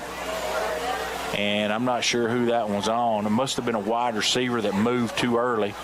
It's going to push back to the 40-yard line. It'll be 3rd and long now. Call it 9. I believe it was Jaden Miller. He's patting himself on the chest saying, my bad. You know, everybody's got to be in sync. If somebody moves just a tad early, get that official looking straight down the line. It's easy to see. And Adair County late getting up to the line of scrimmage, and Coach Stonebreaker's not happy. He's letting them know about it. Aiden and Solomon on the wide side of the field. This is going to be a nightmare for Monroe County. Grant, he rolls out. Lane, he's getting pressured back here. He's getting rid of it. He does get rid of it. A great catch by Smith. A cut. Smith's down to the 20-yard line, falls forward. Play. Excuse me, the 25 falls forward to the 20. That'll be a Lane first Grant down. right there. He's keeping his eyes downfield once and I again. hope Lane's not hurt, because he threw that ball against the grain. He's grabbing his hand, Ty. He's actually grabbing his left arm, wrist. Yeah. And Lane's a tough guy. He ain't coming out no matter how bad he's hurt. So as Lane threw that one against his body, he was rolling to his left and had to get his shoulders turned. He delivered a good ball to Aiden Smith. 4 wide receivers. Lane straight back to throw. He's looking over the middle, and that one's picked. And this could go back for a long return. Baxter, he picked it off at the goal line, and he's going to be tackled at about the 25-yard line by Jordan Smallwood. And yeah, that was just a poor decision right there. Just way too many white jerseys in that vicinity, about triple coverage at least right there. Try to keep an eye on Lane there. Yeah, he's holding the back of his leg right there, maybe a hammy. He's limping a little bit too. He's going to take a seat right here. I think that might have had something to do with that pass too.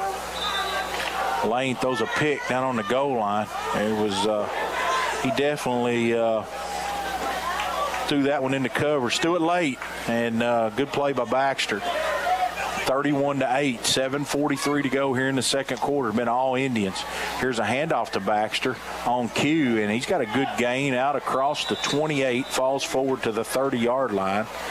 It'll be 2nd and short for the Falcons. And showing early signs. This defensive line's got to show some pride right here.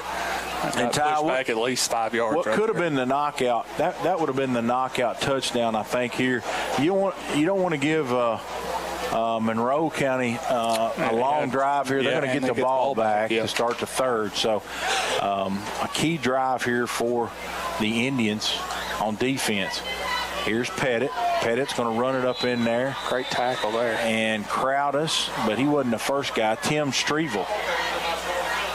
He comes up limping, but he's going to be okay. Smallwood checks in the game for Koblenz.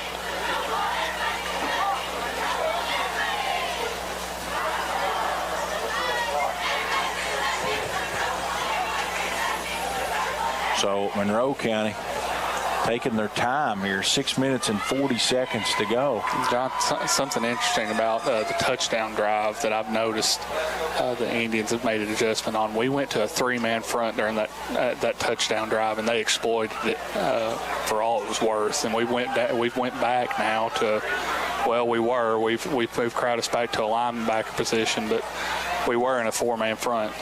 Pettit looking deep. Aiden Smith's got good coverage, and it's a good thing he overthrew him. I think if that ball's on the money, Aiden, he's going to have his 3rd pick of the night.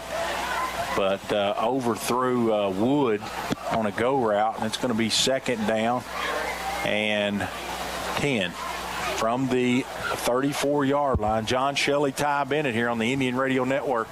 And Indians with 31 first-half points and only one extra point conversion. So Indians have left some points on the board. They have not attempted a 2 tonight. Adair County comes out this time. They got 4 down linemen. And here's a boot. Here's a throwback screen to That's back. a hold. My goodness, that's a hold. Yeah, they got it. And Adair County's going to tackle him, but not after he gets the first down across the 45 to the 46-yard line.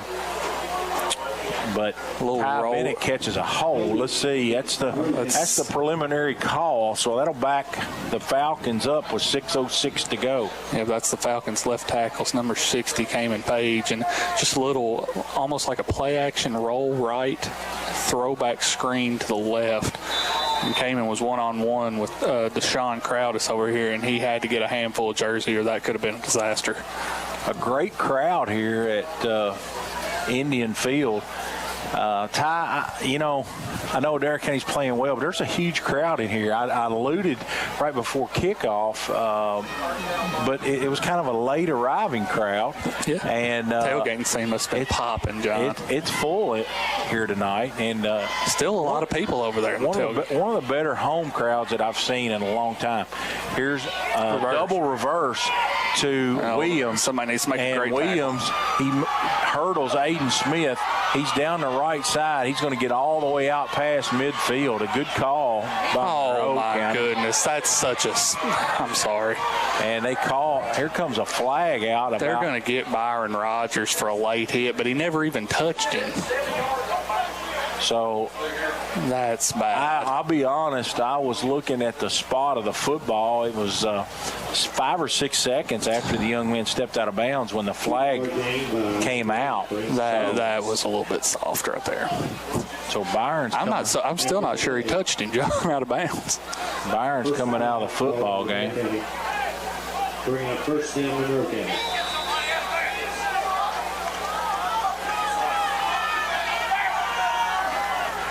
Byron Rogers comes out of the game, and Coach Stonebreaker is in his ear pretty good. Here's a snap. Pettit, he has a hard time controlling it, but he's going to make something of nothing. He's going to get a good gain here. John, something of note, Byron coming out of the game after that personal foul puts Lane Grant in there at linebacker, and he's hobbled a little bit out there. That's something to watch right here. He's going to have to play both ways for a little bit, and I don't think he's 100% out there right now. So second, and we're going to call it 3. Jaden Miller going to take over at cornerback for Solomon Stonebreaker. Give him a blow right here. He's been playing both ways tonight. Here's a snap to Baxter around the right end. He cuts it back up inside. A good gain. Looks like Smallwood was in on the play. Try to get you a number here. John, I'm telling you, Indians would be better off right here going to a 4-man front. They're just running it right down our throats right now, and we don't have any resistance to it with the 3-4 we're running right now. That was Ryder Rogers, in on the tackle. Ryder been very, very solid on that side of the ball this year.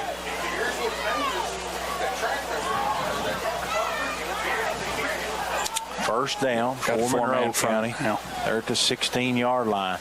They're going to hand it off to Baxter, and he's not going to go for much. Is that interior went did to a pretty good job right there. And that was White, number 54. Blake White for the Indians that made that tackle.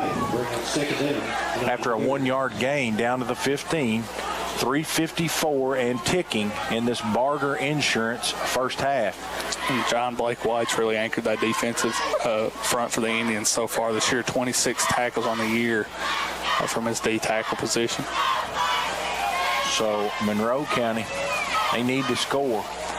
Pettit, he rolls his right. There, he's got pressure. That's a hold on again. Ryder Rogers was getting pressure, and pass is incomplete. And down. Let's hear it, Indian fans. That was Blake White and Ryder Rogers in on that pressure as Pettit had to throw it away. There was nobody in the vicinity, but he did get it back to the line of scrimmage. He was out of the pocket, so not a penalty. It'll set up 3rd down and 9. as the sound system starts cranking here, as they're wanting this Indian defense, and the crowd needs to kind of get up here on their feet. Ty, this is a big play. Oh, yeah, this is a big play right here. Monroe County gets the ball back. They're in 4-down territory anyway, so this is just probably going to be a short intermediate pass right here, maybe a run up the middle to get into a better position on 4th down. Pettit, he's going to hand it to number 4 around the right end, and he's going to be short of the 1st down. And that's Braden Baxter. Got about 3 right there. It'll be 4th and 6. So the Indians, now the crowd should get to their feet here as they're one play away from taking the ball back on downs. Must ate way too much food at the tailgate, John. Yeah, and speaking of, Ty, if anybody's over there in that tailgate area and got an extra pork chop, I mean, I'm not running on empty, but I could probably at halftime, I could have a snack. No doubt about it. If you go over there and scout it out, bring me a sampler platter, John. Here's Pettit. It's a boot, and he's got a wide open Baxter. He bounced off of him. And are we going to call targeting? Number Lacey. Are we going to call targeting? He hit him with his shoulder. That might have been number 3. It was number 3 that caught it.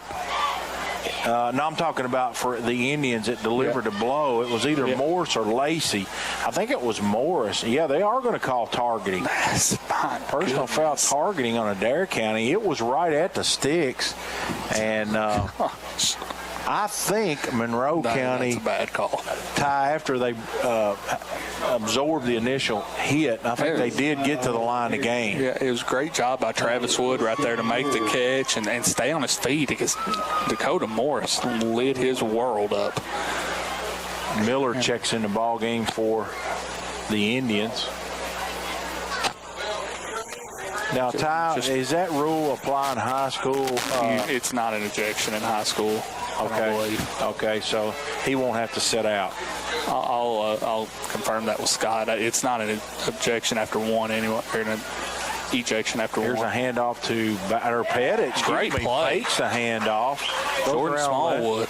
Goes around left end, and Smallwood gets him for a loss back to the 3-yard line. So what was 1st and goal from the 1, it's going to be 2nd and goal from the 3. Monroe County tried to get a little cute with that play call there, John. They faked it into the almost like a veer play right there. They faked it to the fullback right there and tried the quarterback boot. And the fullback would have walked in because nobody touched him. Let's see if that Indian defense comes with pressure right here. They stack the box and make Monroe throw it. Got some playmakers back there in the secondary. Solomon Stonebreaker back in. Lane Grant's out there. Send some guys. Let these playmakers make a play. Here's Pettit. Bad snap. And he cuts it back inside. He didn't get there. I don't believe he got to the goal line. He's right at the 1. It's going to be 3rd down. He took quite a shot, too. And we got some guys slow getting up off the pile. I think it's an Indian and a Falcon. They've got somebody hurt bad because there's a player screaming for the coaches to get out there. So we're going to send it back as we've got a hurt. We've got one from each team down. We'll be back on the Indian Radio Network, 93.5. Everyone's talking about the easy way to do your banking. And the best part? It's free. The First and Farmers National Bank mobile banking app allows you the freedom to make the deposit right from your mobile device. While you're on the mobile app, you can also transfer money, pay your bills, and check your balance. If you haven't already, download the First and Farmers National Bank mobile app today. Just one more way we're putting you first. Deposit limits apply. Standard rates and fees may apply from your wireless carrier. First and Farmers National Bank, Equal Housing Lender, member FDIC.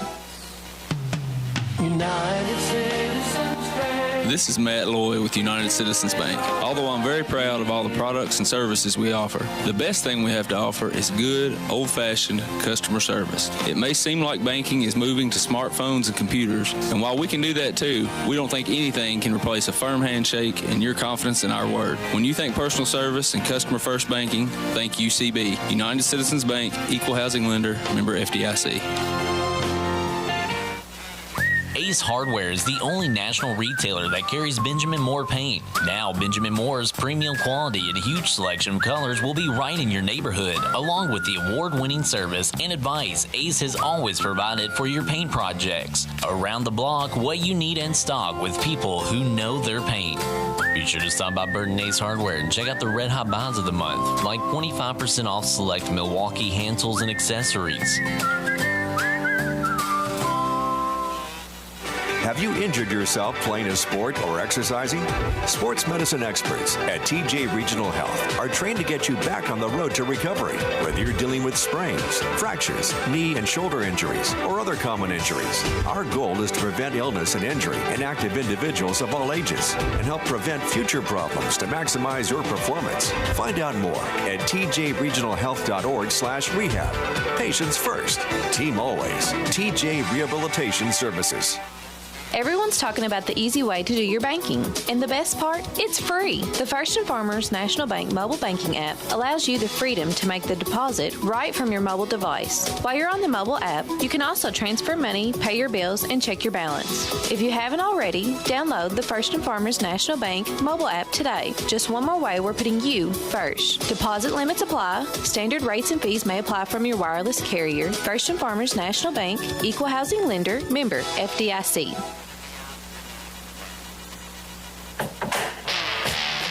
Jeffrey's Hardware Wholesale and Electric is one of the longest-standing businesses in Columbia, opening their doors in 1893. Jeffrey's Hardware and Wholesale Electric is more than just a general hardware store. They offer PPG paint and paint supplies, a wholesale electrical department, a complete line of plumbing supplies, and much more. Visit jeffreysupply.com or stop by the shop on Jamestown Street.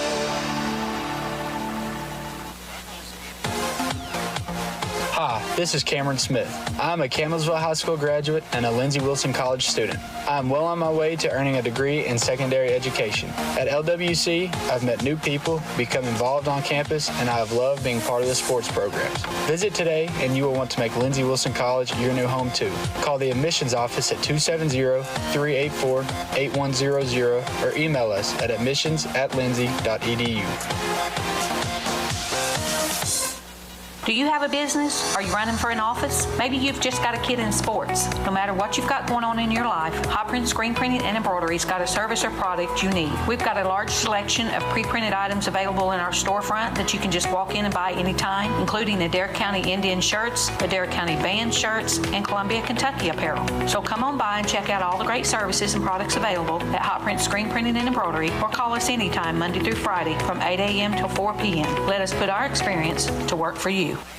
Everyone's talking about the easy way to do your banking. And the best part? It's free. The First & Farmers National Bank mobile banking app allows you the freedom to make the deposit right from your mobile device. While you're on the mobile app, you can also transfer money, pay your bills, and check your balance. If you haven't already, download the First & Farmers National Bank mobile app today. Just one more way we're putting you first. Deposit limits apply. Standard rates and fees may apply from your wireless carrier. First & Farmers National Bank, Equal Housing Lender, member FDIC.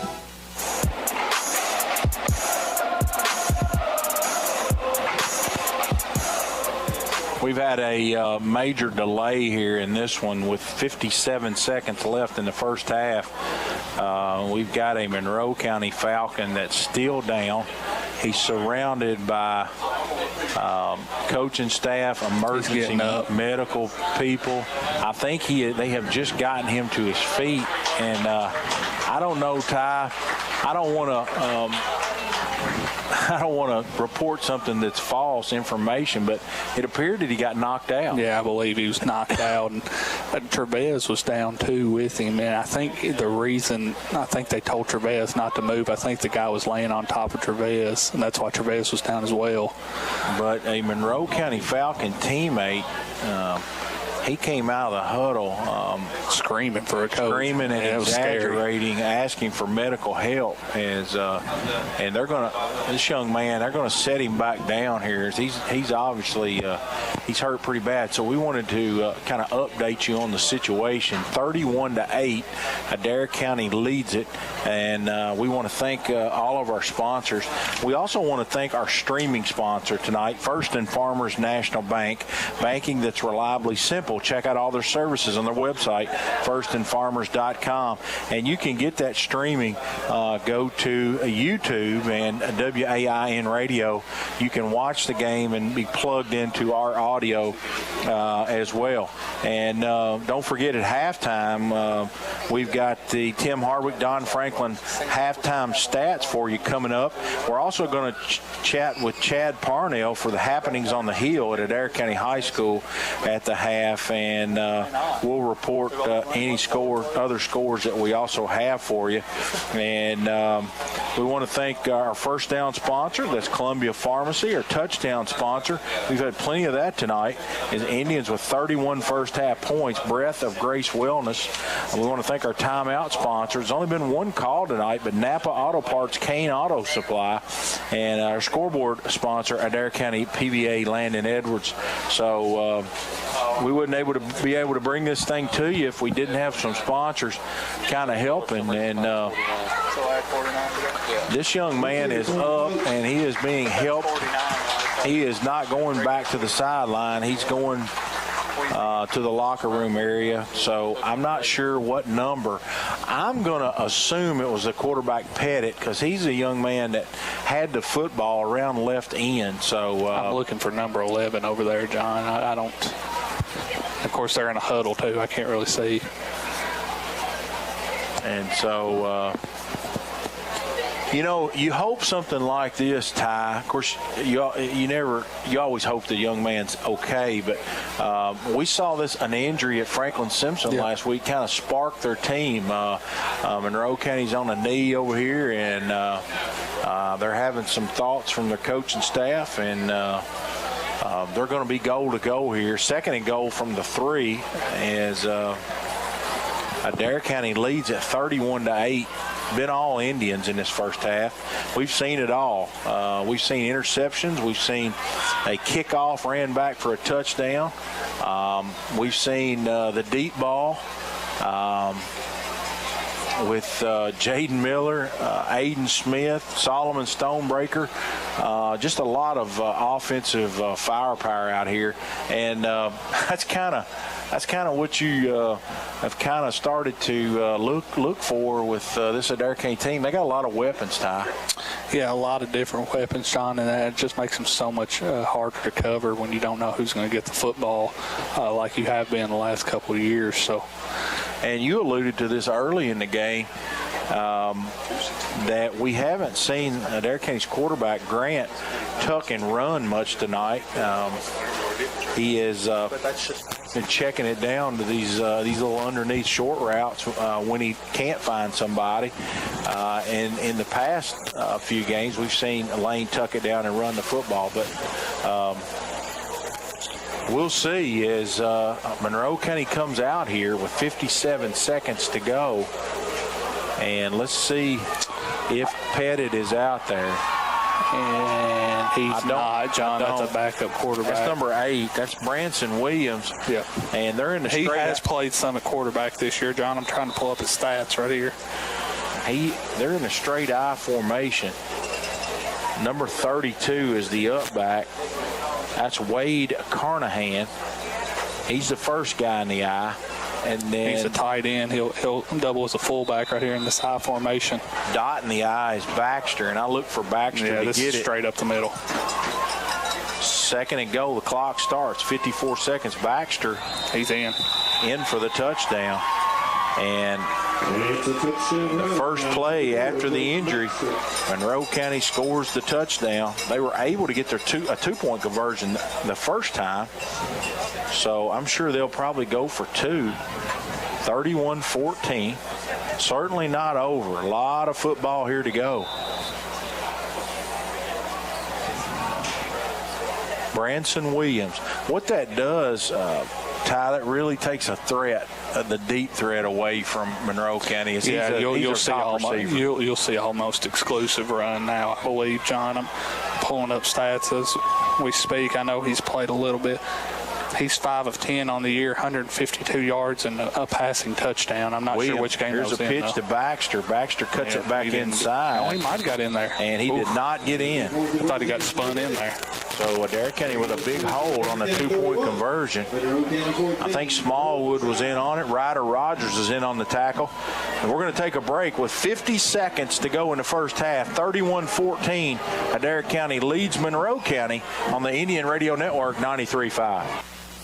This is Nick Fudge with United Citizens Bank. Whether it's your first loan or you've been banking for years, we are ready to be your bank. At UCB, we like to keep banking simple. We probably aren't the best at flashy ad campaigns or sales pitches, but we will always give you our best and stand behind our word. Stop by and see me at our Jamestown Street office or any of us at our other convenient locations. We want to be your bank, United Citizens Bank, Equal Housing Lender, member FDIC.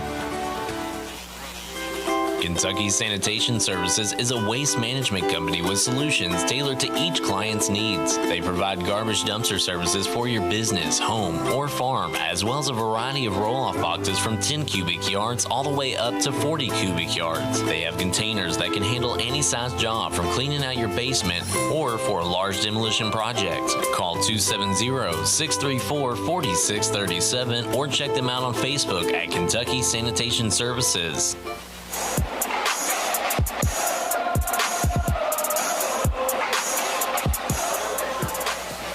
Here's a squib kick that Adair County is going to take a knee on the 38-yard line. Again, that was Mullins. No, that was 26. That's Mad Moye. Mad Moye, excuse me. Mullins is 28. Those jersey gets wrinkled in the front. I can't tell. But Moye, he downs it at the 38. Ty, what's the strategy here? 47 seconds. You got all your timeouts. Try to score. I mean, it hadn't taken this long all night. I wouldn't see why he would change anything right here. I have to agree with you. You got good field position. Yeah. You got all your timeouts. Why not? You know, it's gonna be going down the field right here. You don't have that much time. You do have. We did take a time. We've got 2 timeouts. We took one earlier in the game, like the second or third possession, I believe. So, got to get out of bounds too. That receivers got to know to get out of bounds. So Adair County in that conventional spread look. Grant straight back to throw. Here's a little screen to Stonebreaker. He's got run after catch. He's across the 40. It's really and he's smart right there. Step out of bounds. And again, that's that heady play. Solomon stops the clock here, saves a timeout all the way down to the Monroe County 36-yard line. Great Good play call on first down. Just get a few yards, get your team going here. It was designed for just a few and get out of bounds, but they got a lot and got out of bounds. That's at least that's almost a 30-yard gain right there. And he saw that Branson Williams was bearing down on him. He had the angle on him, and he got out of bounds. Grant, he's getting pressured. Lane across the middle. He's got Aiden Smith wide open in the end zone. Touchdown! I told you it hadn't been taking long, John. That man again. As Aiden Smith, he runs right by the corner, and Lane delivered a beautiful ball. And what I've seen tonight, Ty, these Indian receivers are really sure-handed. They're not dropping many. No, and it's because Lane Grant's been putting them on the money all night. All Aiden had to do is put his hands right in front of his face, and he was standing both feet in the end zone wide open. So Aiden, to attempt the extra point, been an adventure tonight. He's only made one. Here's a kick. It's long enough and no good. And we couldn't tell if it was off to the right or to the left, but it was off to the right. Kick is no good. So the Indians lead 37-14. If we ever get to halftime, we're going to have stats for you, and we're also going to chat with Adair County High School principal Chad Parnell. You know, Ty, I'm a former educator, and I know we got some former educators out here listening, and I want to know what Adair County High School looks like now. You know, with the additions of work pathways and welding, and we looked at some data several years ago. About half our kids go on to post-secondary education, college, technical school, and then the other half, we try to, or Adair County High School tries to prepare them to enter the workforce. Yeah, and not taking anything away from anybody in our school system, but I know, and I've been honest, college isn't for everybody. everybody, and there's a lot of available jobs in plumbing and electricians and stuff like that. You can make great money and getting a head start with a great education in high school, getting yourself a head start, and it'll set you up for a lot of success down the road. And Adair County quarterback Lanky Grant in on the special team stop there, and as Monroe County is going to return it to the 42-yard line, 26 seconds to go. As aggressive as I thought Adair County would be right there, I expect the exact opposite right here from Monroe County. I think they're just going to try to get to the locker room. This is just going to be running into the back of the line right here. They might even take a knee.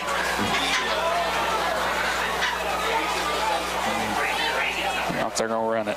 Here's a handoff to Baxter. He's going to get short yardage. Byron Rogers finishes him off. That should probably be the last play of the half. Timmy Strevel was the first Indian to make contact, 14 seconds. And it looks like Monroe County, they're going to the locker room. 8 seconds to go. And that'll do it for our first half. Indians, been all Indians, 37-14 here at Indian Field. They lead Monroe County, and they're looking to notch the second win in this series in a while. As Monroe County leads this series since '98, 7-1, and the Indians in a big way tonight. They lead this one. Total control, 37-14, and we'll be back in a couple minutes with some halftime stats. We'll talk to Chad Parnell, the principal at Adair County High School, here on the Indian Radio Network 93.5. Have you injured yourself playing a sport or exercising? Sports medicine experts at TJ Regional Health are trained to get you back on the road to recovery, whether you're dealing with sprains, fractures, knee and shoulder injuries, or other common injuries. Our goal is to prevent illness and injury in active individuals of all ages and help prevent future problems to maximize your performance. Find out more at tjregionalhealth.org/rehab. Patients first, team always. TJ Rehabilitation Services. Ace is the place with the helpful hardware, folks. Why would you wander around a warehouse store looking for paint when you could just swing by your neighborhood Ace? In addition to Ace's award-winning service, we have top-rated paint brands. Plus, our color matching technology allows us to match any color. So stop wandering and start painting. Head to your neighborhood Ace today. Be sure to stop by Burton Ace Hardware and check out the red hot buys for the month, like the buy two, get one free GE insulating foam. Everyone's talking about the easy way to do your banking. And the best part? It's free. The First & Farmers National Bank mobile banking app allows you the freedom to make the deposit right from your mobile device. While you're on the mobile app, you can also transfer money, pay your bills, and check your balance. If you haven't already, download the First & Farmers National Bank mobile app today. Just one more way we're putting you first. Deposit limits apply. Standard rates and fees may apply from your wireless carrier. First & Farmers National Bank, Equal Housing Lender, member FDIC. United Citizens Bank. This is Matt Loy with United Citizens Bank. Although I'm very proud of all the products and services we offer, the best thing we have to offer is good, old-fashioned customer service. It may seem like banking is moving to smartphones and computers, and while we can do that too, we don't think anything can replace a firm handshake and your confidence in our word. When you think personal service and customer-first banking, think UCB. United Citizens Bank, Equal Housing Lender, member FDIC.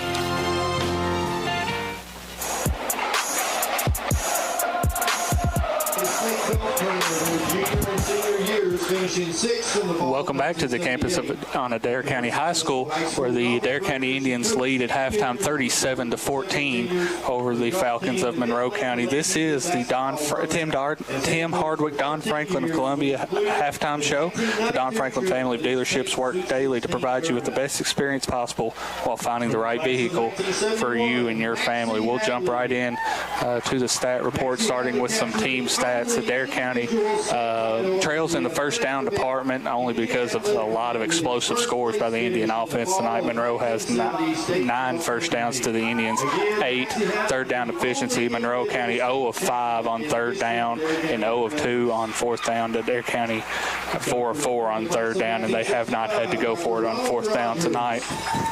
Total offense-wise, Adair County leads 379 to 149.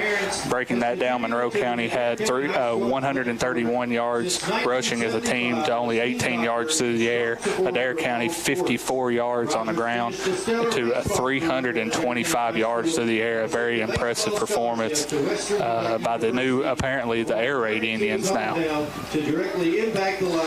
Penalty yards, Indians shooting themselves in the foot again with penalties. 8 penalties for 71 yards. Monroe County has 2 penalties for 22 yards. Monroe County has 1 punt tonight that was off the side of the punter's foot. It only went 14 yards. Both teams have had 7 possessions, and making the Indian offensive performance even more impressive. They've put up those 379 total yards with only 7 minutes and 30 seconds of time of possession to Monroe County's 16 minutes and 30 seconds. Now for some player stats, we'll start with Monroe County. We'll start in the rushing category. Brayton Baxter, 11 carries for 60 yards and a touchdown. Jamison Pettit had 10 carries for 36 yards and a touchdown before his injury. He'll probably be out for the rest of the night, and we want to send our thoughts and prayers to him because that injury looked pretty serious. Travis Wood has a carry for 5 yards. Branson Williams has 2 carries for 30 yards, and Wayne Carahan has a carry but failed to gain a yard. Through the air, Jamison Pettit, again before his injury, was 2 of 7 for 18 yards, 2 interceptions. Travis Wood is 0 of 1 on the night. Receiving, they're led by Travis Wood, 1 catch for 10 yards. Branson Williams also has a catch for 8 yards. And we'll move on to the Indians. We'll start with rushing again. Lane Grant, 2 carries for 41 yards tonight and a touchdown. Dakota Morris, 2 carries for 13 yards. Lane Grant so far through the air, 10 of 14, 325 yards, 4 touchdowns and an interception. Indians are led by Aiden Smith in the receiving category, 4 catches for 146 yards and 2 scores. Solomon Stonebreaker has 5 catches for 128 yards and a score. Jaden Miller has a catch for 51 yards and a score. And that will wrap up our stat recap here at halftime. We'll send it back for a 1-minute break, and we'll come back, and John Shelley will be interviewing the principal of Adair County High School, Chad Parnell. Into your home for Adair County Athletics, 93.5 WAIM.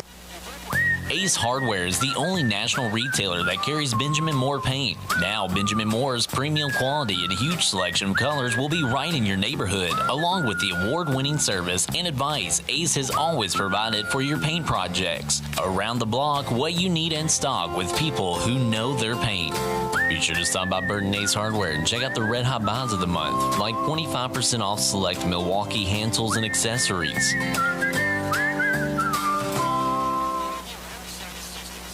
Have you injured yourself playing a sport or exercising? Sports medicine experts at TJ Regional Health are trained to get you back on the road to recovery, whether you're dealing with sprains, fractures, knee and shoulder injuries, or other common injuries. Our goal is to prevent illness and injury in active individuals of all ages and help prevent future problems to maximize your performance. Find out more at tjregionalhealth.org/rehab. Patients first, team always. TJ Rehabilitation Services.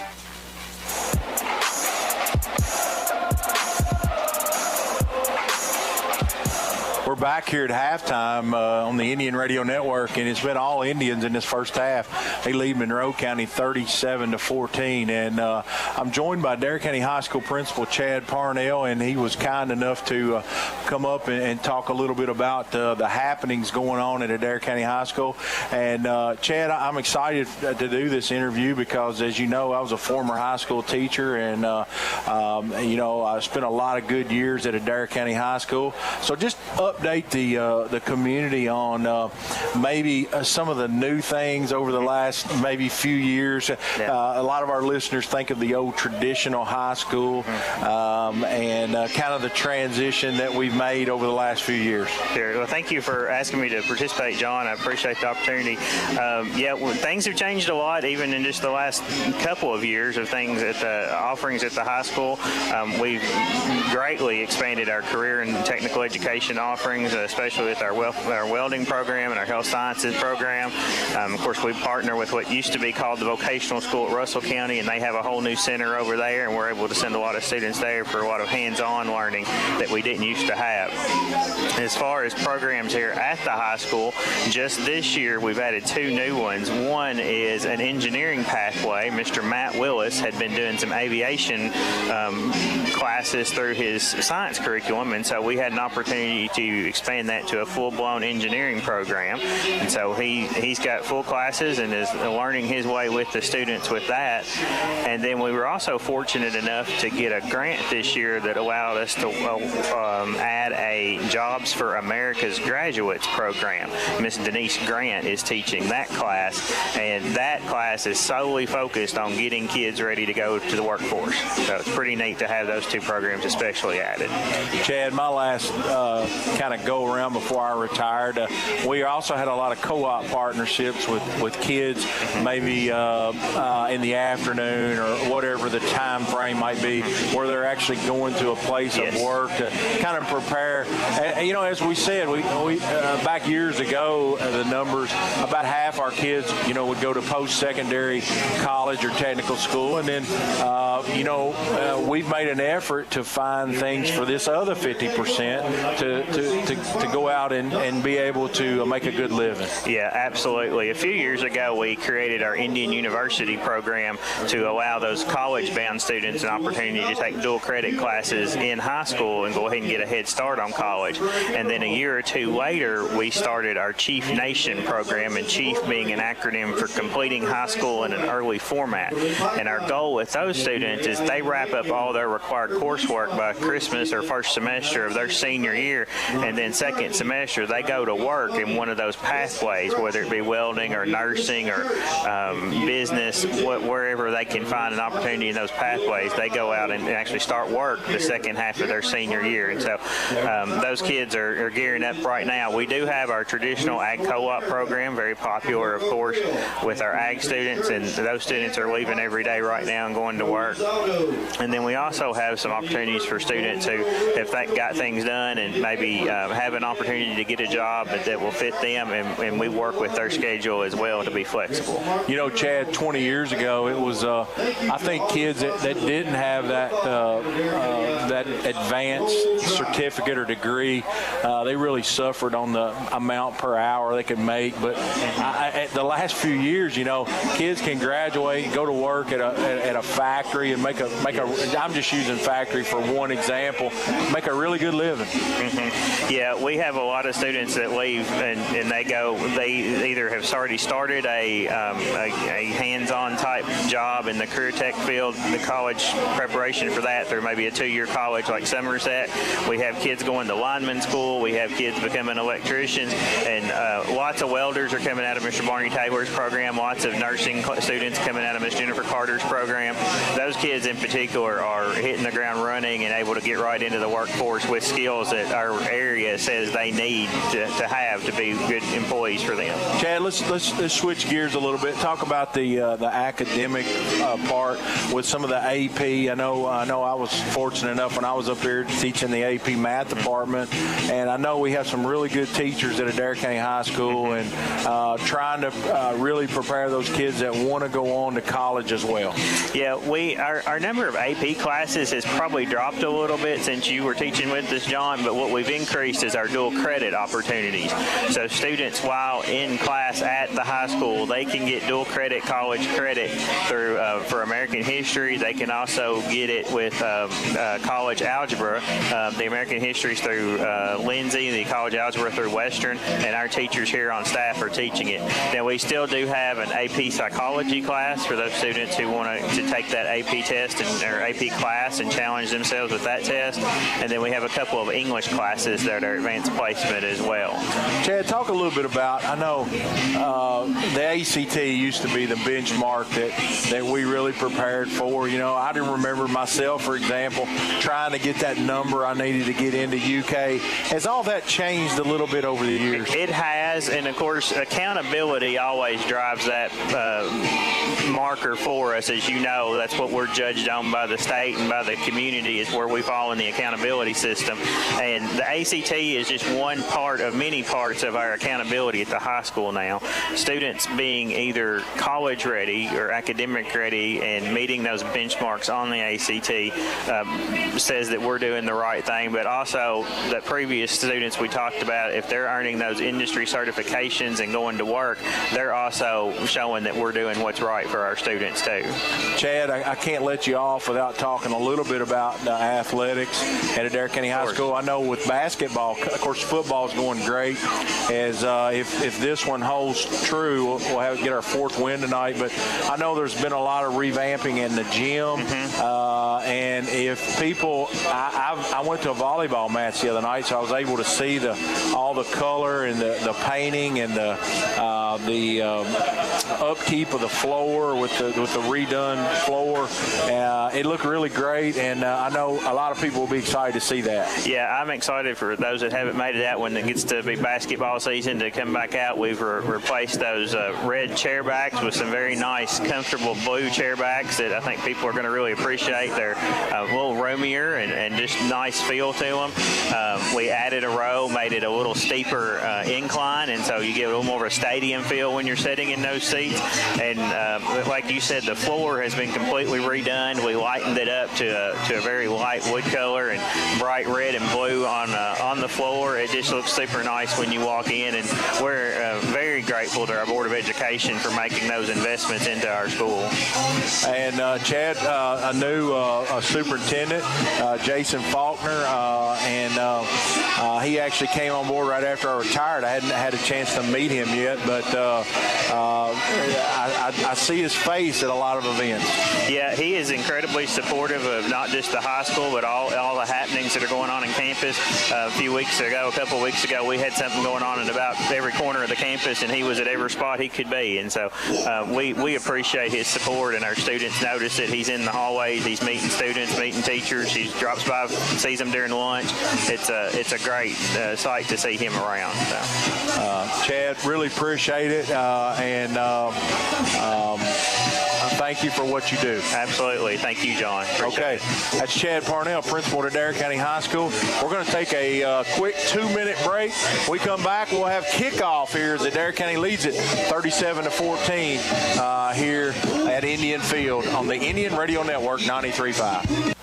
Everyone's talking about the easy way to do your banking. And the best part? It's free. The First & Farmers National Bank mobile banking app allows you the freedom to make the deposit right from your mobile device. While you're on the mobile app, you can also transfer money, pay your bills, and check your balance. If you haven't already, download the First & Farmers National Bank mobile app today. Just one more way we're putting you first. Deposit limits apply. Standard rates and fees may apply from your wireless carrier. First & Farmers National Bank, Equal Housing Lender, member FDIC.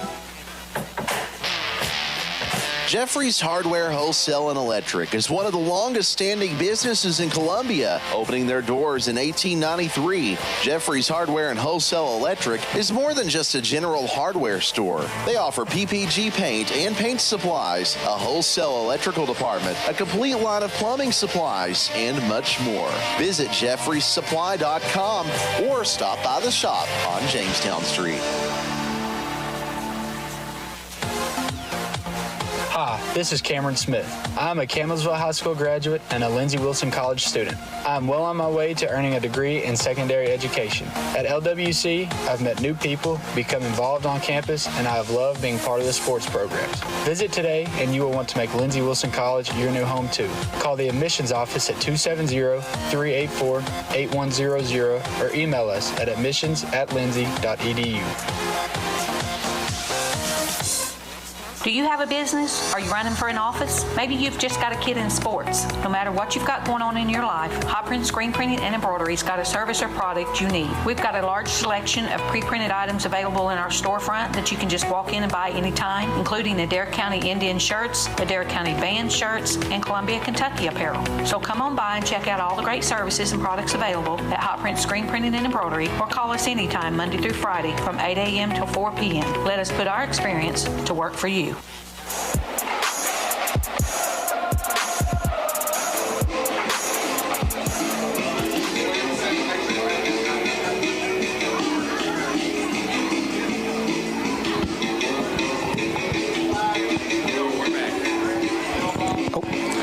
welcome back to Adair County High School, where we are about set for second half action here as Adair County leads 37-14. I'm Ty Bennett. John Shelley with the play-by-play. He's doing a little politicking right now, ladies and gentlemen. If I can get him back over here on a headset, or you might be subjected to my play-by-play, which might not be a good thing.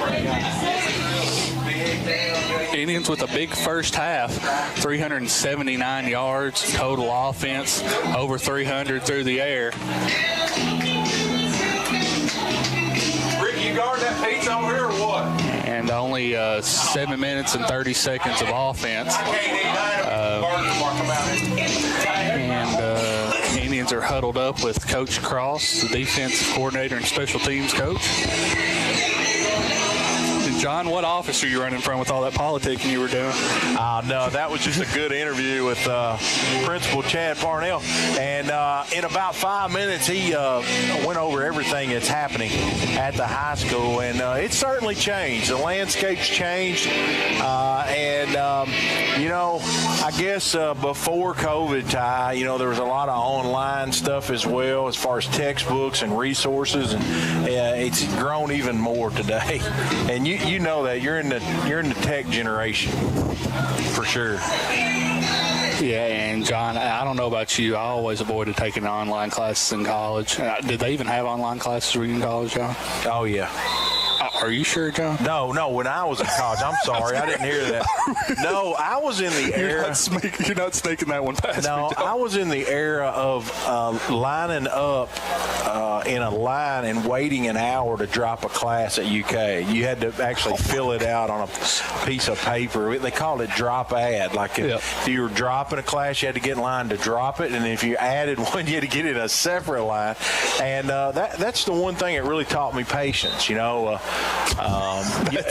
When you stand there in line all day long, you got to be patient. So it wasn't your son Marshall that taught you patience? No, Marshall didn't teach me patience.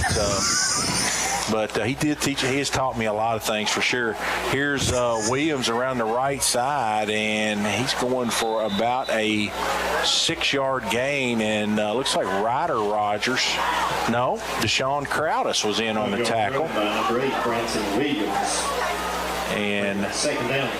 It's going to get about 6 yards, 37-14 if you just joined us. And Ty, what's the feeling here? You put up 37, but you still got to play another half, and really we're not even anywhere close to running clock, 23. Yeah, that's going to be the goal for Coach Stonebreaker, I think, is getting running clock and get these young guys in there to get them some valuable in-game experience. Here's a handoff, and it goes for a loss. That's Byron Rogers. That's Williams, Branson Williams.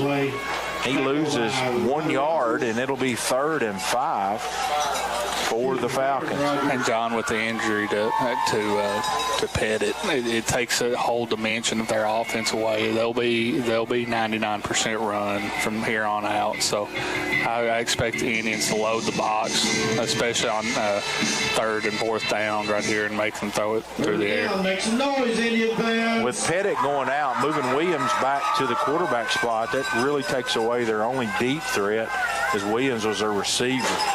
He's going to drop straight back to throw. He's a big, strong guy. Here's a long, deep ball got wide open. Sideline. Number 2, he came wide open. That was Gerald. And he overshot him. So it'll be 4th down for the Falcons. Down 23 here.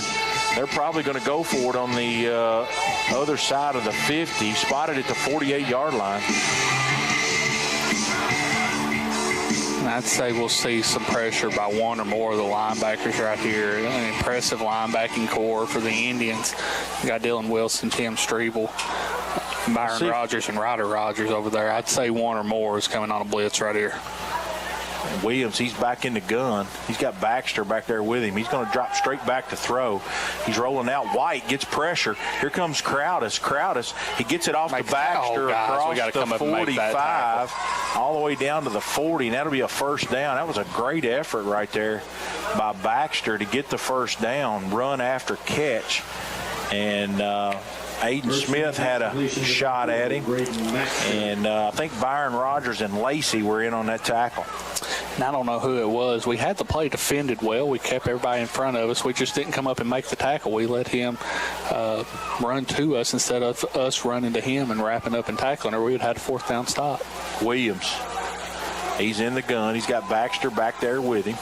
Ball's just over the 40-yard line. Williams, here's a end around to a number 3, and he's going to get about 5 yards, and he gets hit hard. That's Travis Wood.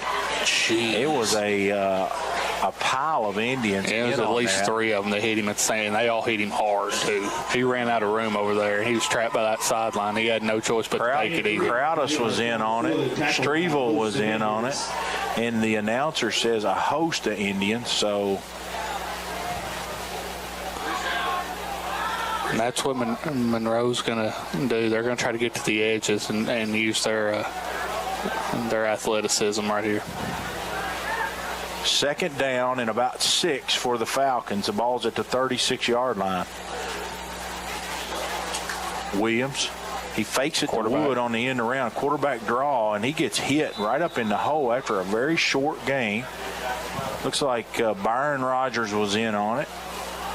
Also, Deshaun Crowdus was in on that tackle, and it goes for about 3 yards. It's going to set up third and about 3.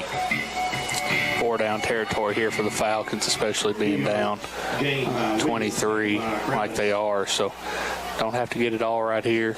Indians need to be smart, and maybe if they go through there, somebody make a play in that secondary. It's been impressive tonight. 9:04 to go. As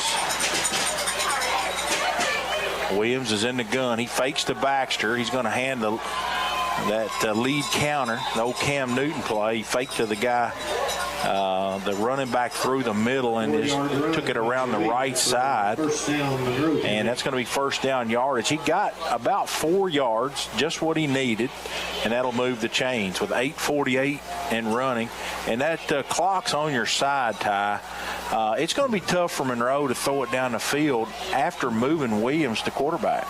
Yeah, and they're not really showing a sense of urgency right here, John. You think they'd be in the middle, a little more of a hurry, being down more than 3 touchdowns. So. Straight back to throw. Williams across the middle. Woods there, but he overthrows him. Number 9. Dylan Wilson. He's a linebacker. That was a mismatch right there. Wilson on the coverage. That was a linebacker on a slot receiver, and he just ran right past Dylan. And, of course, Dylan's a linebacker. He's not used to having to cover like that. So that's going to set up second down and 10. 37-14. That's a Landon Edwards Adair County PVA scoreboard update. 8:24 to go here in the third quarter. Been a lot of passes in this game, which means a lot of stoppages, which means it's taken a while. We also had an extended break due to injury. Here's a pass to number 32, the fullback, and that's going to be a late hit on the Indians.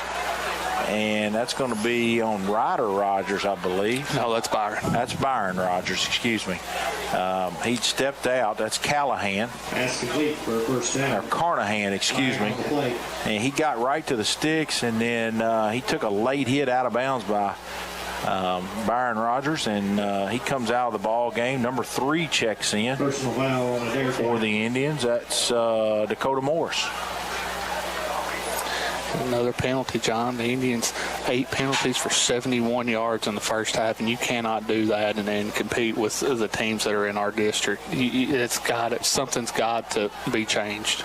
I mean, if you have to do something drastic, you have to, but I mean, it can't happen if you want to compete against these teams.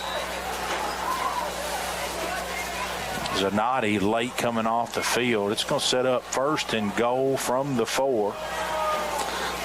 For the Falcons. This will be a lot of run right here. Clock stopped after the penalty. Quarterback lead. He's going to take it around the left side. Great tackle. And Aiden Smith was the first Indian there. And looks like Blake White helped him finish him off. But Aiden gets the tackle. It's going to be a loss back to about the 8-yard line. And John, this is where you miss Pettit at quarterback. It's hard for these backup quarterbacks to come in and throw these little short timing routes, which would be perfect for a distance like this away from the end zone when you're at the 10. That's why I said you can almost guarantee that it's going to be all run right here, and let your cornerbacks play man and make them prove that they can beat you through the air.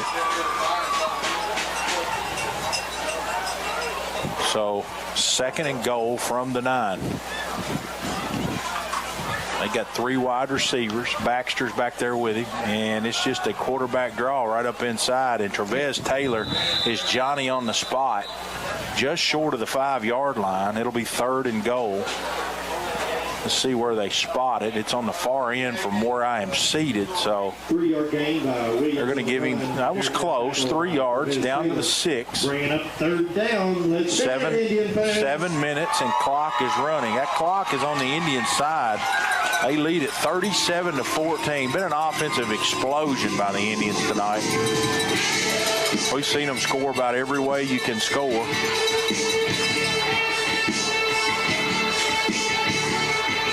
Pettit, the quarterback for Monroe County, was injured with 57 seconds left before halftime, and he was escorted to the locker room. So we have not, don't have a report, but he probably will not return. So 3rd and goal from the 5. Williams, he's in the shotgun.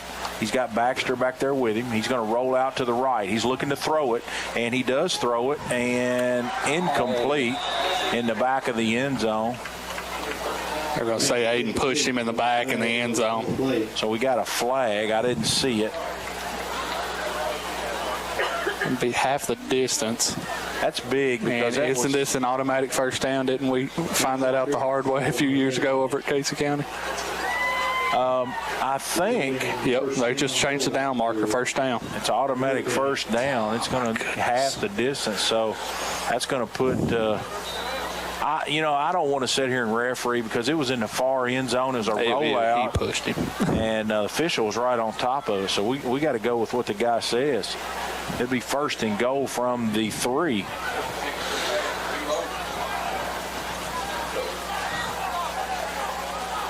Williams. He's in the gun. That's Branson Williams. He's got Baxter back there with him. He rolls to the right. Williams, he wants to get to that pile on, and he's a big, strong guy, and he gets there easily.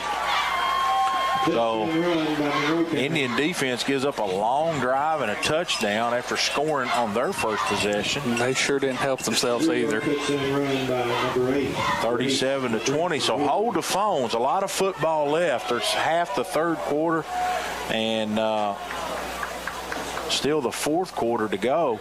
And we want to thank our second half sponsor. About forgot David Martin. Brought to you by Grissom Martin Funeral Home. The second half, a quality funeral home in Columbia, offering caring arrangements that realize that a funeral is as much for friends and family as it is for the deceased. Visit their website, grissommartin.com, as Monroe lines up for 2. Watch the quarterback run here. And he rolls to his right. Adair County gets good pressure. He throws to Baxter, and Baxter's in over the goal line. Just rolled out of the backfield. And so, just like that, Monroe County's pulled to within 2 possessions here midway through the 3rd quarter. And the Falcon fans come to life on their sideline as they get right back in it, Ty.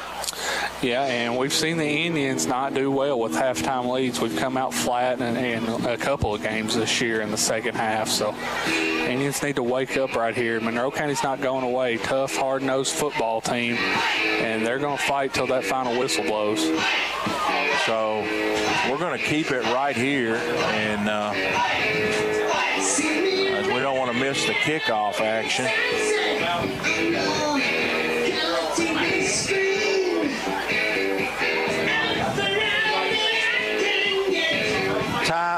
The Indians need to make make some kind of adjustment. It looks like they're just really back in a soft kind of a no-pressure look, and Williams is getting his shoulders turned, and at the line of scrimmage or even past the line of scrimmage to get those good positive gains. Yeah, and they're creating mismatches with backs coming out of the backfield on linebackers, and it got exploited a couple times there, especially on the two-point conversion. Here's the kickoff. Monroe been unable to stop the Indians, and here's number 3, Morris, with the squib kick. He's going to return it back to the 40. It was just about a 3-hopper, and he got about 5 yards on the return. So the Indians have good field position here, 37-22. Indians have led this one the whole way.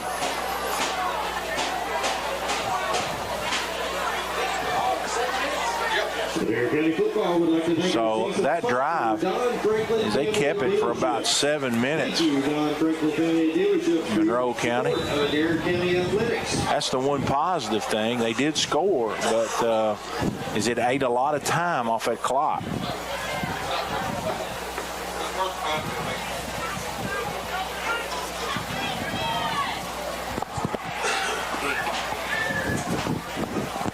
So Grant, he's going to hand off to Morris, and Morris is going to get maybe 2 yards. No, that's going to be Ryder Rogers. So the Indians tie. Will their strategy be at this point to try to keep the football on the ground, keep the clock running, or will they keep the foot on the gas pedal here? I think you'll see a more balanced approach here in the second half. They're going to use the run to set up the explosive plays that they got in the first half. So you've got one-on-one with Solomon Stonebreaker right here to the right side of the Indian formation. So look out right here. Grant. Straight back to throw. Lane's going to run on the quarterback draw. He's got room across the 50. Cuts it back up inside. He's going to be tackled at the Monroe County 47-yard line. That'll be a first down. He got about 8 yards just across the sticks.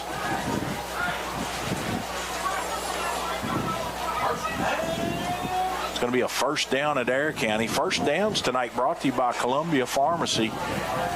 They're more than just a pharmacy. They're your family. Check out the Flavor X machine. And I see a much more deliberate Steve Stonebreaker here, Ty, with a 37-22 lead. Indians are really, really slowing the pace down as they're on the march.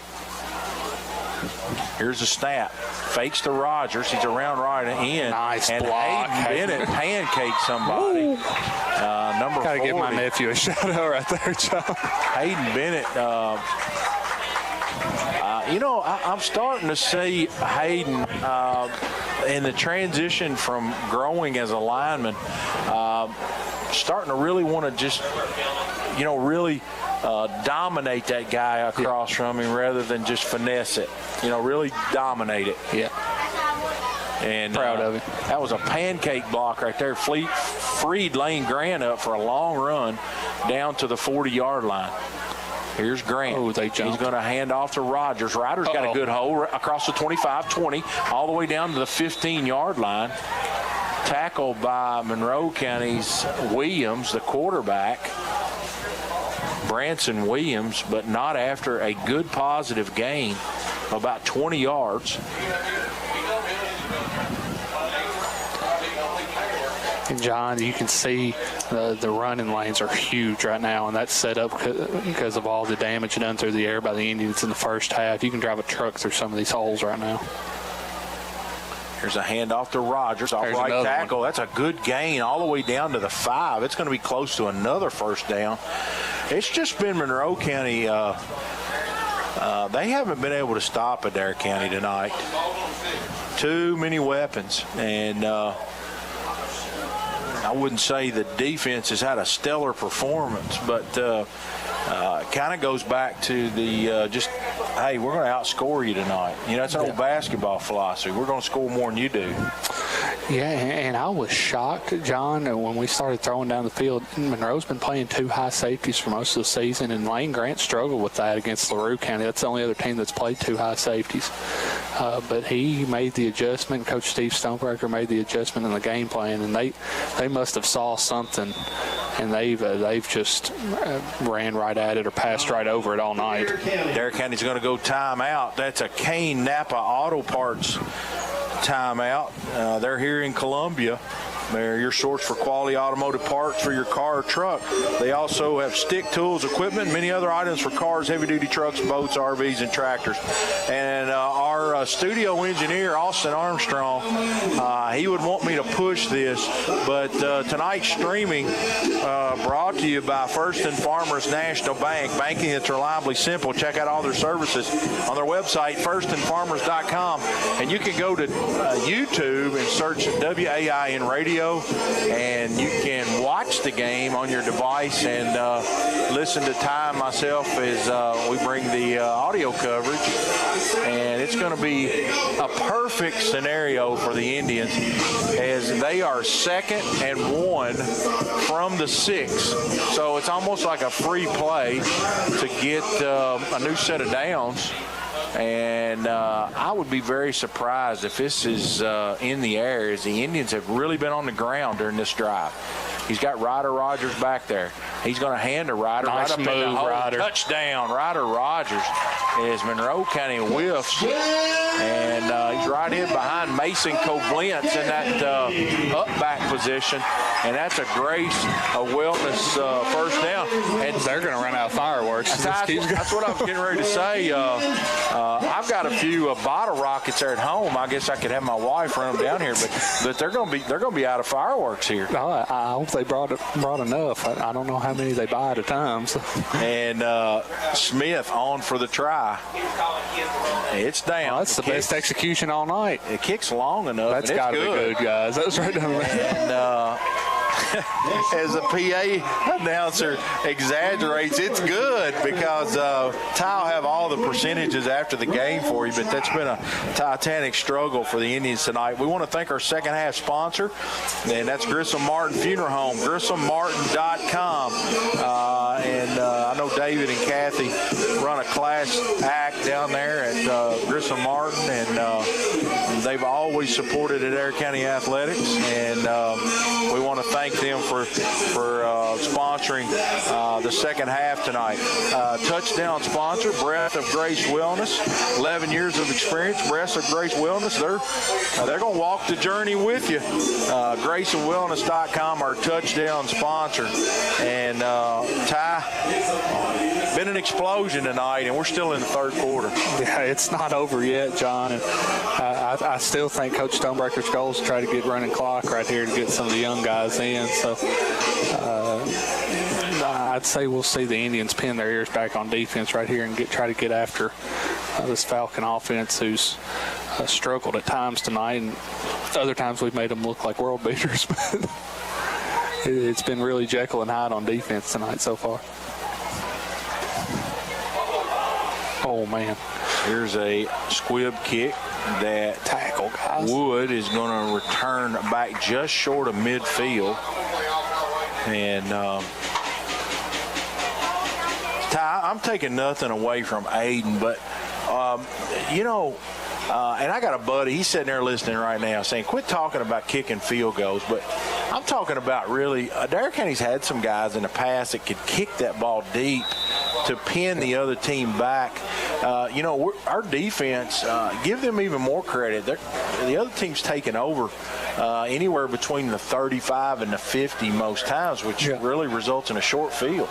Yeah, and, they've done well all year, only 12 points a game given up. Entering tonight, that'll go up a little bit, obviously. But they've done well with what they've been handed. That's another pick. Here's Lacey. That's Lacey this time. And he took it away from Smith. I think Aiden was. I think that was kind of a fly ball. He kind of called him off right there. He said, "Let me have this one." A bad throw by Williams, as there were two Indians back there. Lacey, he camped under it, and Wood, after he made the interception, he he made the tackle immediately, but Adair County's going to take over on the 26-yard line, their own 26-yard line, as Ty, at what point here, this is tough. You're still in the third quarter. You got a commanding lead. You want to keep your guys healthy for next week's district action against Glasgow. And by the way, the last report we had, Glasgow and Barron County 14 apiece at halftime. So I don't have any other update. I'm sorry, but I still think Coach Stonebreaker will leave these guys in at least until the fourth. Now, it might be, we're only up 22 points. So I've seen crazier stuff happen, Johns.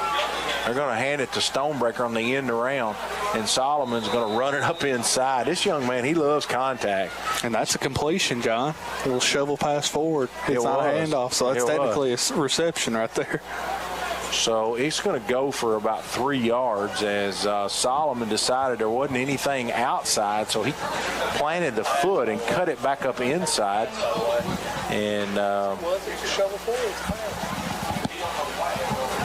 I want to shout out to Jean Wheeler tonight. Jean, she's probably watching. I'm guessing she is. She is, John. Jean is she's a big Indian fan. Lane Grant straight back to throw. Lane, here's Stonebreaker, and he's going to catch it up at about the 32-yard line. Wood with a good tackle, and that's going to be a short gain. But even more important, Ty, him catching that football, the clock's going to run, and that's probably going to take us to the fourth quarter. Coach Stonebreaker not happy with something. I think he's mad at his son for, I don't know if he cut his route off too short or what. I think they're going to take it to the quarter. He's not even bringing a play in. He's chewing on somebody's ear out there. And every hat on that Adair County team is listening as somebody didn't do something right. I'm just going to leave it at that. As we're going to go to quarter number 4. It's a Grissom Martin Funeral Home second half, and the Indians in total control, 44-22. We'll be back on the Indian Radio Network. Everyone's talking about the easy way to do your banking. And the best part? It's free. The First & Farmers National Bank mobile banking app allows you the freedom to make the deposit right from your mobile device. While you're on the mobile app, you can also transfer money, pay your bills, and check your balance. If you haven't already, download the First & Farmers National Bank mobile app today. Just one more way we're putting you first. Deposit limits apply. Standard rates and fees may apply from your wireless carrier. First & Farmers National Bank, Equal Housing Lender, member FDIC. This is Nick Fudge with United Citizens Bank. Whether it's your first loan or you've been banking for years, we are ready to be your bank. At UCB, we like to keep banking simple. We probably aren't the best at flashy ad campaigns or sales pitches, but we will always give you our best and stand behind our word. Stop by and see me at our Jamestown Street office or any of us at our other convenient locations. We want to be your bank, United Citizens Bank, Equal Housing Lender, member FDIC.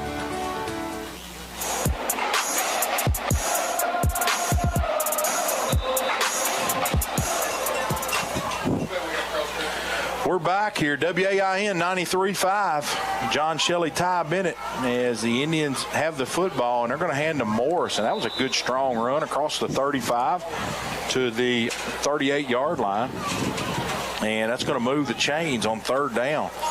So, John, good to see the running game still running pretty smooth as much as we put it through the air tonight.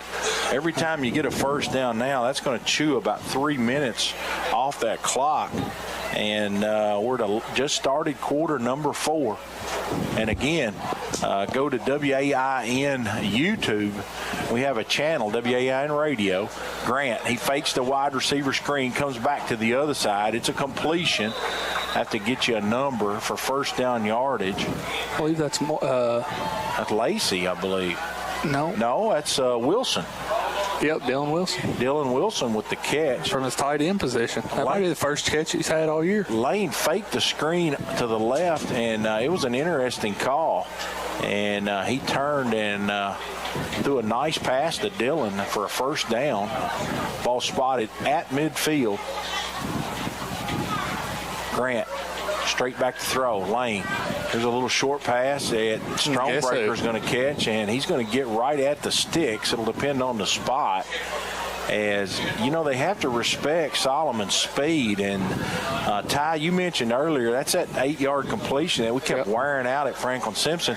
The corner was just playing too far off, and just throw it to him and let him get what he can get. And now, John, this defense is having to play that deep zone. They've got to respect the deep ball. And Solomon's just running that little 8-yard hitch route, just sitting down right in front of the zone. And it's an easy completion and a free 9 yards pretty much. So Adair County in no hurry as they've doubled Monroe up 44-22. And that's a Landon Edwards PVA scoreboard update. Adair County taking their time. It was just short of the first down. It was 2nd and 1. Lane, and he throws a pick, and Aiden Smith makes a touchdown-saving tackle. I thought that was going to be a pick 6. That was number 2, and I'll try to get a name for you here. That's Gerald's. That's Caden Gerald's. And that was just a bad throw. Let's just call it what it is. As Gerald's was waiting on that one, I'm not sure where the play was going. But it was just a bad throw. Yeah, and it was just zone coverage right there. Caden was he's an outside linebacker. He's just in that underneath corner zone, and I don't think Lane ever saw him. And he led Aiden way too far inside. That ball's got to be thrown toward the sideline side of and Aiden's outside shoulder, and Lane threw it to the wrong shoulder and hit Gerald right in the chest with it. And here's Williams around left end. He's got good yardage. And somebody made a shoestring. That's Aiden Smith. How many times have we seen Aiden?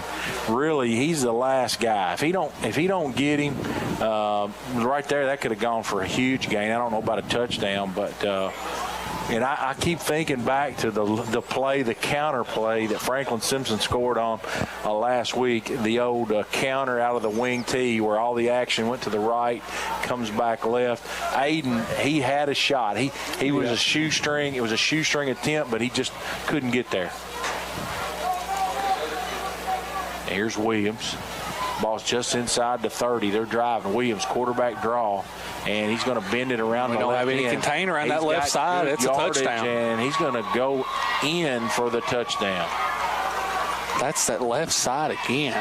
Right side of the defensive line if you're looking toward the offense, but it's the left side if you're the offense looking towards the defense. And they have just exploited something over there. I don't know what's got to change. 44-28 as Monroe County, I'm sure, will go for 2. Yep. Coach Stonebreaker getting his hands team ready. He's expecting an onside kick, and I believe he's right. He's also got that playbook out, and he'll be dialing up some plays. I'd say it will be a lot of run. We won't see the ball go through the air very much the rest of the night, I don't believe. They're in a straight eye formation. Williams, now they've shifted. He's in the gun. He's got Baxter back there with him.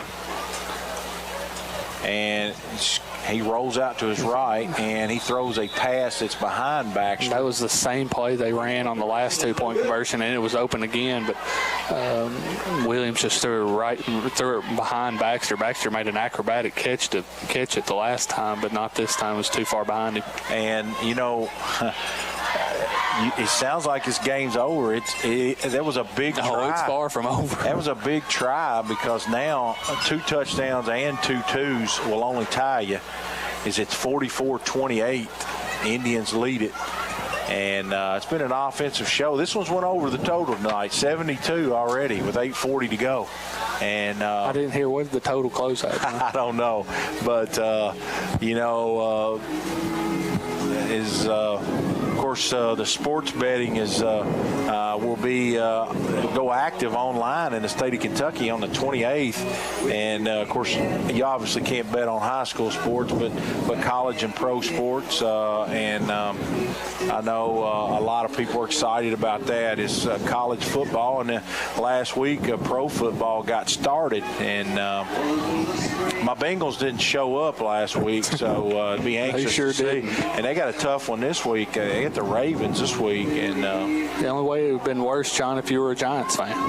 Oh, that was unbelievable. That was embarrassing. And after Aaron Rodgers goes down, the Jets, with their backup Wilson, they have to go to Dallas and play against that defense. Of course, Jets play defense themselves. What heart by that Jets team the other night, John. That was, I'm sure that who were the Jets playing? They thought they had it in the bag, but they played.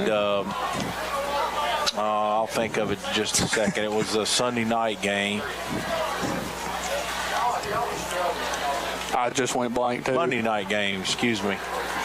Bills. Yeah. Jets and Bills. You know, the Bills had to breathe a sigh of relief, but Zach Wilson, as much as people want to say that he struggled, if you look at the box score, he didn't play all that bad. And I talked about it on the Sports Talk Live and Local Wednesday night, but there was a clause in that cornerback's contract for the Jets, 3 or more interceptions. It's a money clause. He got $250,000 extra as he picked Allen off 3 times himself in a pro game. That's hard to do. So he got his quota of 3, and then it goes up 5 and then 10 with added bonuses. Here's Ryder Rogers across midfield to the 48-yard line, tackled by number 53 for Monroe County.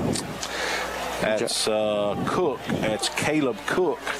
And John, we're going to see a heavy dose of run, and this might be Ryder Rogers' time for a repeat performance of the Russell County game. You're going to see a lot of him, I believe, right here. Derek Kane looking down at their wristbands. Again, I'm going to lobby, if anybody in the athletic department's listening, get the end zone clocks, get the play clocks. And right here is a perfect example where, they look nice, but they also help your team. You're nursing a 16-point lead.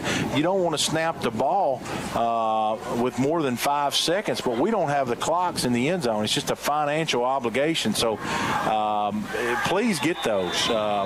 We saw them last week at Franklin Simpson. Tide even helps the radio crew. They can look down there and we anticipate when the snap's going to be when you got a team trying to run the clock out.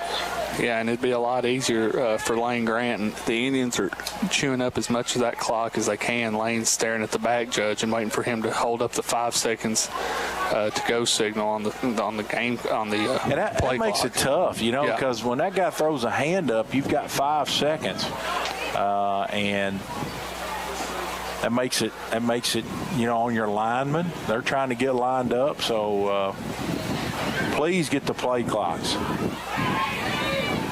7 minutes and counting. Now the hand goes up. Lane. He snaps it. There's a handoff to Rogers around right in, and he gets stopped. Number 40's in on a good tackle there for Monroe County. That's Lennox Young. So they have forced a 4th down here. And Ty with a 2-touchdown lead. Do you want to punt Monroe County deep here? I believe we'll be going for it. Short yardage right here. This will be a pass. And he's got Stonebreaker down here one-on-one. No, we're going to shade a safety over here. He's not one-on-one. Yeah, they roll a safety over Look here. out for Aiden Smith right here. And here's a handoff to Rogers. He's got more than enough. First down yardage. Ooh, he almost had touchdown yardage. He's across the 40 to 35. So with a 16-point lead, the Indians go for it 4th and 4 from the midfield stripe all the way down to the 36-yard line.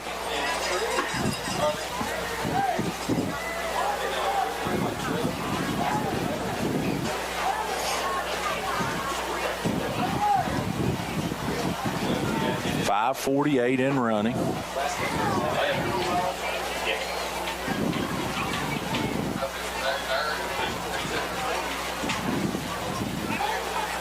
Grant. Back judge raises his hand. Lane with the snap. There's a handoff to Ryder Rogers. He's got good yardage across the 33, falls forward to the 31-yard line, and that's Wade Carnahan in on the stop for Monroe County. Is the clock's probably going to be under 5 minutes when this next ball snapped. So Adair County nursing a 44-28 lead. And they're just trying to run the clock out at this point. And John Rogers showing a really high football IQ, really making sure to wrap up that football running, never taking two hands off the football, has it wrapped up. Nobody's going to punch that thing out of there. It's been Ryder Rogers on this possession. Balls it to 33, 2nd and 6. Hand off to Rogers, and that was just a jailbreak blitz right there, I believe. They know we're running it, and they're just going to send more guys than we can block. Adrian Young in on the stop, no gain. It'll be 3rd and about 6 for the Indians. A little play action right here, John. Maybe get Lane Grant to the edge. Dylan Wilson's going to check in for Rogers. That's a 5th receiver. We might see empty backfield right here. Yeah, and watch out for Lane Grant, too, with the run-pass option, getting to a corner. Yep. Lane likes to roll out here, and a lot of times he keeps it. This is where the Indians' offensive line's got to make sure that they don't get downfield. That's what we've had trouble with this year is on those rollouts, guys getting downfield too far. 4 wide receivers, 3 to the right, Stonebreaker to the left. And they fake the handoff, and Lane's going to go around left end. Oh, and man, he might be gone. He might have touchdown. He turns the corner, and he's going to be gone. Lane Grant. He couldn't get out of here without a rushing touchdown tonight, John. Lane looked like he had first down yardage. Look like he's going to go out of bounds, and he planted and went right up the sideline for a touchdown, 33 yards. And Adair County's hit that half-century mark, 50-28. Breath of Grace Wellness has had a great night tonight as they're our touchdown sponsor. And we also want to mention our first down sponsor, Columbia Pharmacy. And Aiden Smith kicked no good. And just a bit outside on that one. Yeah, that wasn't even close. Breath of Grace Wellness, they'll walk the journey with you. They offer individual, family, and group counseling from a faith-based perspective. breathofgracewellness.com. And a lot of first downs on that series. Columbia Pharmacy, they're more than just a pharmacy. They're your family. Check out the Flavor X machine. And we got to talk about our Boost sponsor, Ty. I don't want to leave them out, as they have been really, really supportive of the Indian Radio Network, WAIN, and our sister station, 101.9, and that's TJ Regional Health Broadcasting, as they've helped us in a lot of ways, get some equipment as well. We're bringing this game to you from the TJ Health Broadcasting booth, 20 locations. TJ Regional Health promotes and provides for the health and wellness of the communities they serve. TJ Regional Health, total local care, has 3 minutes and 40 seconds. That should have done it. Lane Grant with a squibber down to Baxter. Baxter looking for a big gain, and he took a big shot by Timmy Strevel and Koblenz, as Timmy Strevel, I think that was Timmy more than Koblenz, as he come in and delivered a blow. So let's see if we get some reserves in this time. Not any that I see. Solomon's staying in. Yep. Aiden's staying in. Look like Ryder Rogers. Yeah, it's all the starters still in. Byron's back in there. Wilson's in there. Yeah, it's the crew. Starters, yep. Thought maybe we might see some reserves here with 3 minutes and 34 seconds to go, and Adair County with a 50-28 lead. It's been all Indians tonight. They've given up some points, but they have scored at will. Here's a handoff around right in to number 4. That's Braden Baxter, a 5'9", 155-pound sophomore, as he's going to get 3 yards and wind the clock, the side judge says. Yeah, and I think Coach Pettit's just trying to get to the house injury-free from here on out. And big week next week, Ty, as Glasgow Scotties are going to come to Columbia. We need a crowd like this next week. Glasgow's going to be our biggest challenge yet next week. There's a pitch to Baxter, and he's going to get the corner. Number 33, Strevel, was the first guy in there. Trevez also cleaned it up. And the clock will run under 3 minutes. I think this one's over. I believe it has been for a while, honestly, but I didn't want to say it. Yeah, I'm going to go ahead and, I don't like to do that. It's kind of like a horse race. I seen a guy the other day said cruising to a victory. Oh, here comes. You don't want to call it too early, but Indians with a 22-point lead with under 2.5, and we've seen nothing but run so far from Monroe on this drive. Their quarterback, he goes out in this one. Pettit, and we sure hope he's okay. He appeared to definitely get knocked out for sure. Carnahan with a good carry, and number 22, help me, Ty. That's Deshaun Crowdis. Deshaun Crowdis in on the stop. That's a first down. We're under 2 minutes, 1:55 and ticking. Adair County's going to move to 4-1 on the season. Monroe County's going to fall to 2-3. If you hadn't came out to see this team, they're a lot of fun to watch. Yeah, if you haven't come out next week. 2 good teams going to go at it. And Glasgow's got a guy that's going to walk on at Kentucky next year as a wide receiver, so some star power next week, and I believe it'll be a good game. The Indians definitely, they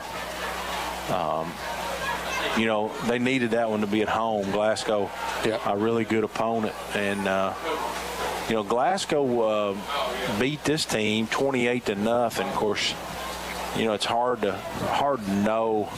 Scored situation, you never know. But they have played Monroe County. 56 seconds. We're under a minute. And I think Ty's right. Monroe County's just trying to get out of here. They handed it to Baxter. Wilson had a shot, missed him, and a good play by Deshaun Crowdis there. As he had a bad angle and made a great effort. Let's hope Deshaun's okay. He kind of fell awkwardly there. He gets up. He's fine. And we're under 33 seconds. That might do it, Ty Bennett. I think they're going to try to run one more play. Quarterback came and got the play from Coach Pettit. Don't let them score a cheap touchdown right here, guys.